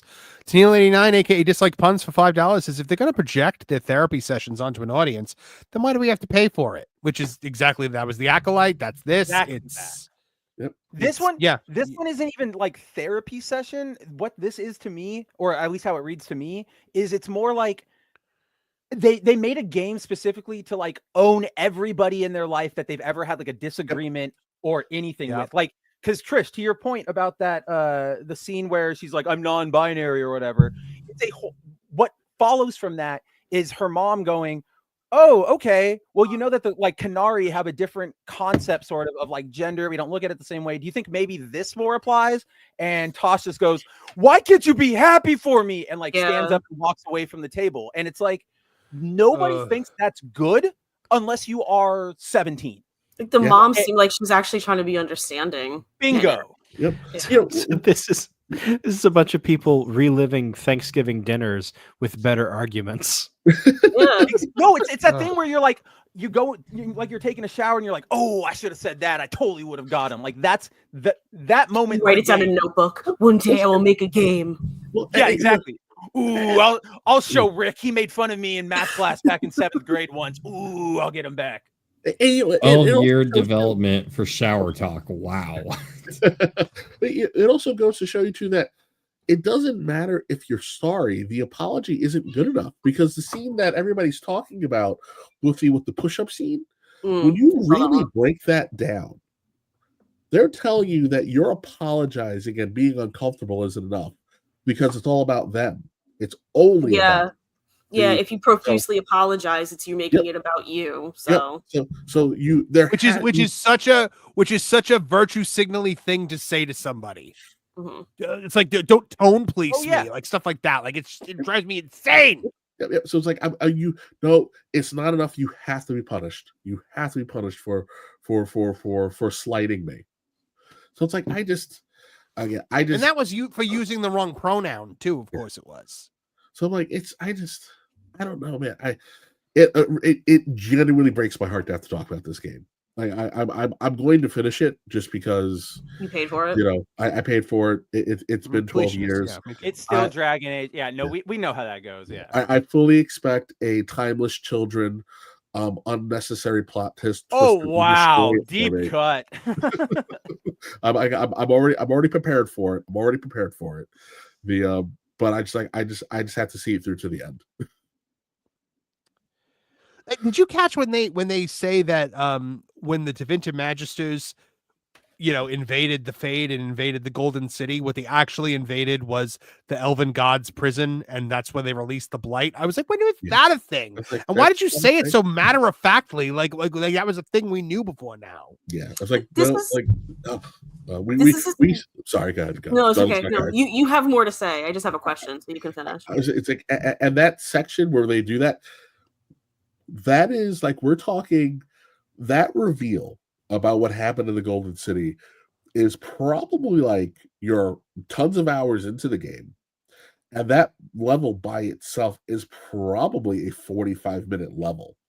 So like you're playing through this massive lore dump that they just a matter-of-factly tossed to the side because it was inconvenient to have to take the extra 3 seconds on how to think about how to relate it to the game. Yep. So that kind of ties into my question. Oh, go ahead. Which is, besides all of the, messaging, I'm getting the impression that these are people who don't, not even, they don't know the franchise. Like they went into it not knowing anything about, because all the stuff you guys are talking about isn't in there. Yeah. I'm thinking it's almost striking me as if it's like they didn't even know they needed to include it. Do you know what I mean? There was I think maybe it was an IGN. Because the thing that drives me crazy with modern creators is everything has to be sexualized. So they were playing Smash or Pass with characters. And there's one guy who claimed he's been on the franchise from the very beginning who knew the characters. Everybody else, I think they did it with 6 characters. There was at least 4 characters. They had no idea who they were, who the person even was. But they're at the same time, oh well, I love the story. It's so lush and rich and blah blah blah blah blah blah blah blah. And it's like, stop! Like, don't pee on my leg and tell me it's rain. Like it's. You're right. Neil89, aka Dislikes Puns, for $2 says, so the character is a walking hug box. Fantastic. What's a hug so box? Says, I don't know, but apparently it's fantastic. It's nuts to that, I say. Nuts to that, say I. Hug box is basically a term for like a safe space, but like with other, like you go in and everybody's super nice to you, and don't worry, Trish. Yeah. Like, we'll take So care of Tosh, you. yeah. Okay. So Tosh is basically that, because like you have no choice but to be that for Tosh. You literally have no choice but to agree with her and say she's the bestest and the goodest. Like, yeah. I think I brought this up to you, Marvin. We talked about it, but there's the I always forget his name, but the necromancer. There's a scene where Tosh and the necromancer start getting into this argument, and it's because the necromancer is talking about necromancy, and she goes, "Oh, I don't like necromancy. It's all messed up, and what you do is weird, and it makes me uncomfortable." And as the your character, you interject to ease tensions, but all you can do is agree with her and tell the necromancer "Hey, maybe you should respect her space and not do that around her." And it's like, I'm sorry, is her entire character not based on accepting different peoples and learning to coexist? And now you're telling another guy, I don't like your lifestyle, change it? Get bent. In Mass Effect 2, I had the option in an argument between 2 women on my ship, one that works for the evil corporation, and the other one that was an experimental lab rat by said corporation. I have the option to side with the one that works for the corporation just so that I could tap that on the engine room floor later on the way to the final mission. And let me, before they destroyed Miranda's Tookus, it was mighty. So I can understand the desire Yes. to want to purposely slight Jack. Well, But what I would do, because if you do that, you lose Jack's loyalty. So what Yeah. I would do is, but you need like a super high Paragon or Renegade level in order to actually get the thing to like, make that happen. So I Jack's mission is one of the last ones I do before going into the final mission. Which means Jack is just sitting around waiting to go do her final mission for most of the game. So, but yeah, Tennille 89, aka Dislikes Puns for $5 says, nuts to that, say I. Come play Doctide with me instead. And then also said, Trish, that goes for you as well. I like that the audience loves Trish so much.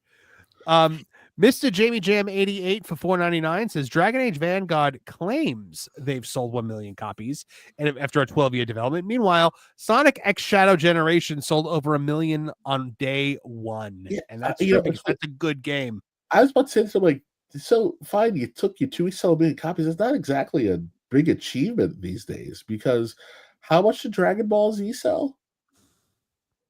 Mm-hmm. Oh, look what Ruben Hart said. The genophage debate. You were allowed to keep an entire race sterilized at the end of that game if you wanted to. For no other reason than because the other one was like, hey, we'll give you ships for this. Yeah, you can't be a jerk in these games. Like, you have to be nice, and you have to specifically be nice to Tosh. Kevin, have you noticed that even in like the scenes where you try to pick like the thing that's supposed to be like the stoic, like standoffish, like response, Rook still smiles while saying it, like smiles stupidly? Because Rook has no personality. They want you to play this game like you are some snarky half-wit, which is why we start the game and then I was laughing because like, wow, what a lame stereotype. The Asian elf has the quirky, I'm smarter than everybody, but I'm socially awkward. It's like, we've seen this character 4 jillion times. What are you doing? And no other elf has ever behaved like this over the course of the previous games. So it's like, I was like, I'm not a Tumblr weirdo. Don't make me behave like a Tumblr weirdo. Well, and then the elves in the other games were all like stick thin, and now I've got like this like thick boy, black gray warden elf in my party now with the griffin, and I'm just like, you're not an elf. You look nothing like an elf, and there's nothing about you. It's a terrible game, terrible. But from what I've heard, they were making Dragon Age the Dread Wolf, and they got to a certain point and then scrapped the whole thing, brought in a new team, and started over from scratch, which is why it took so long. Listen, and if you followed BioWare like I followed BioWare, you know exactly the moment it happened. You know exactly the moment it happened. In case Hudson left? Yeah. No. He was gone already. We had an exit, we had a return, and then like everything was going well. We got that first teaser, and then the entire team was different again. They didn't tell you who came on right away. They kept that quiet, and then we got the announcement, and they're like, all right, I'll give it a chance. And then it's like, well, here we are. And again, I don't want to hear, especially with the way they behaved before the game came out. Oh, you're all a bunch of tourists and all the other lame. Don't buy the game. Blah blah blah blah blah blah blah blah. You knew you laid a turd. You tried to lie to everybody. You tried to gaslight everybody. Then when that didn't work, you insulted everybody. Now you are stuck. Now you're stuck in your own pool of crap, and you deserve it. You deserve the choke on it. Yep. All right, guys. I think it's about time we wrap up. This is the longest episode we've ever done. We've gone 3.5 hours. Ooh. So, all right. Chief Spencer McCooley, tell the good folks out there where they can find you. How do you do? You can find us on You can find me on boundingintocomics.com, where we're throwing up news every day. You can obviously find me here on Tooney Talk TV. You can find me over on That Game Place when we go live on Tuesday mornings. And you can also hang out with me tomorrow night on my own channel, Studio Kabuto, where I host a live stream where I just talk about whatever nonsense comes our way. and we used one of your incredibly awesome articles tonight before you got here, because it was the Star Wars one about Rey. About and Rey. I had Oh Lauren, my! Normally I wait for you for the bounding articles, but I had Lauren here, and I had to get to the Star Wars. Totally understandable, but also like that's the big story. But man, how bad do you screw up that IP to the point where you only have Rey as the only viable character? This will be studied there will be a full-on like year class, like 3/4 long in college, that of the downfall of Disney. It's going to be great. The professor will be Marvin. Where can the folks find more about what you are up to? They can find me over on my YouTube channel at Nolan Thunder. Yeah, see, it's right there. It's right there. You can find out about video game mysteries, lost media mysteries, internet mysteries. If you like mysteries, if you hate mysteries, don't go to my channel. It will probably If you love big booty Latinas, go to that channel.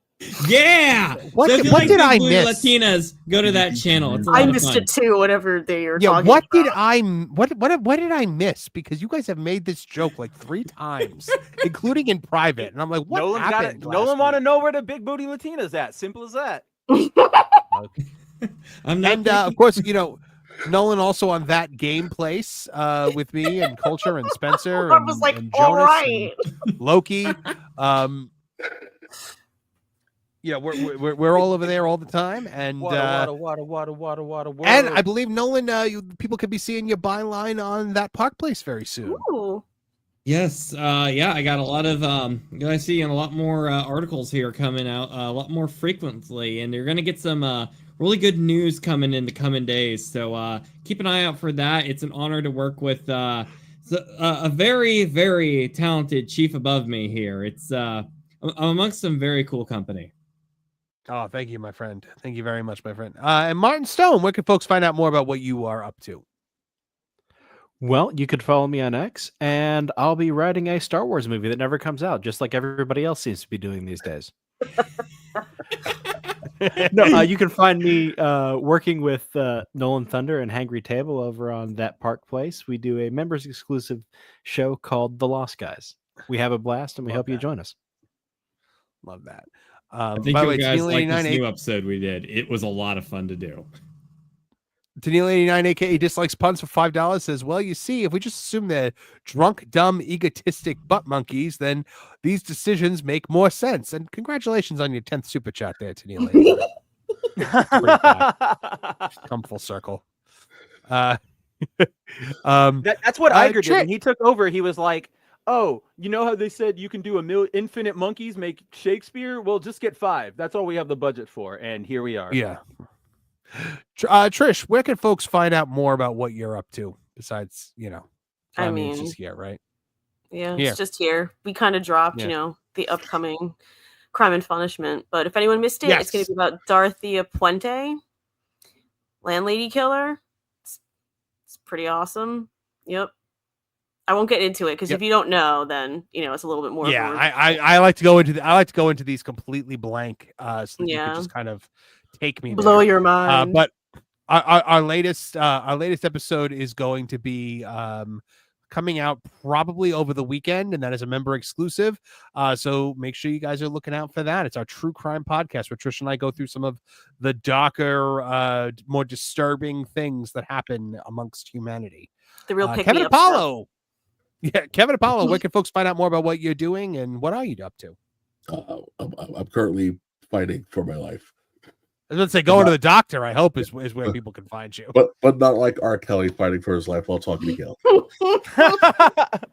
Fight for my life, man.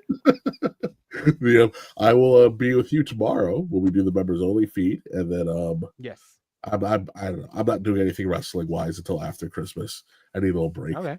I can only take so much abuse. So all right, guys. Well, thank you very much to everybody who came tonight, everyone who super chatted. Tennille89, big special thanks to you. You were by far and away our chief super chatter of the night. Also became a member of the Tooney Town TV channel. I guess Tennille wants to watch that that Crime and Punishment episode that's coming up. So and yes, we have our members stream tomorrow at 2 p.m. Depending on how my day goes tomorrow, I might actually be streaming in that from the Disney parks. So we will see, because I have to go cover some stuff tomorrow for that Park Place. Also, guys, for me, just make sure you're keeping it here every single day. Make sure you're joining as a Tooney Town TV member. We usually try to drop videos in the mornings. And of course, make sure you're checking out that parkplace.com. If you have not bookmarked it yet, you definitely should, because we are dropping news multiple times every single day. So make sure you go to that parkplace.com for all the news that should be fun. All right. From all of us here at the Tooney Town channels, folks, I'm Marvin the Movie Monster. Now get out of here! Now, Betty the Platypus, feel the wrath of my thank you-inator! Thank you, you piece of trash. Thank you. Thank you. Thank you! Oh, I suppose you want me to say thank you. Well, you know what? Saying thank you is like jobbing. Thank you! I got a little message. Thank you. Ooh, yeah. Oh, thank you! Oh, thank you! Thank you! Thank you! Thank you! Thank you! Thanks? For what? Hi-ho from all of us here at Tooney Town. Thank you! And viewers like you. Thank you.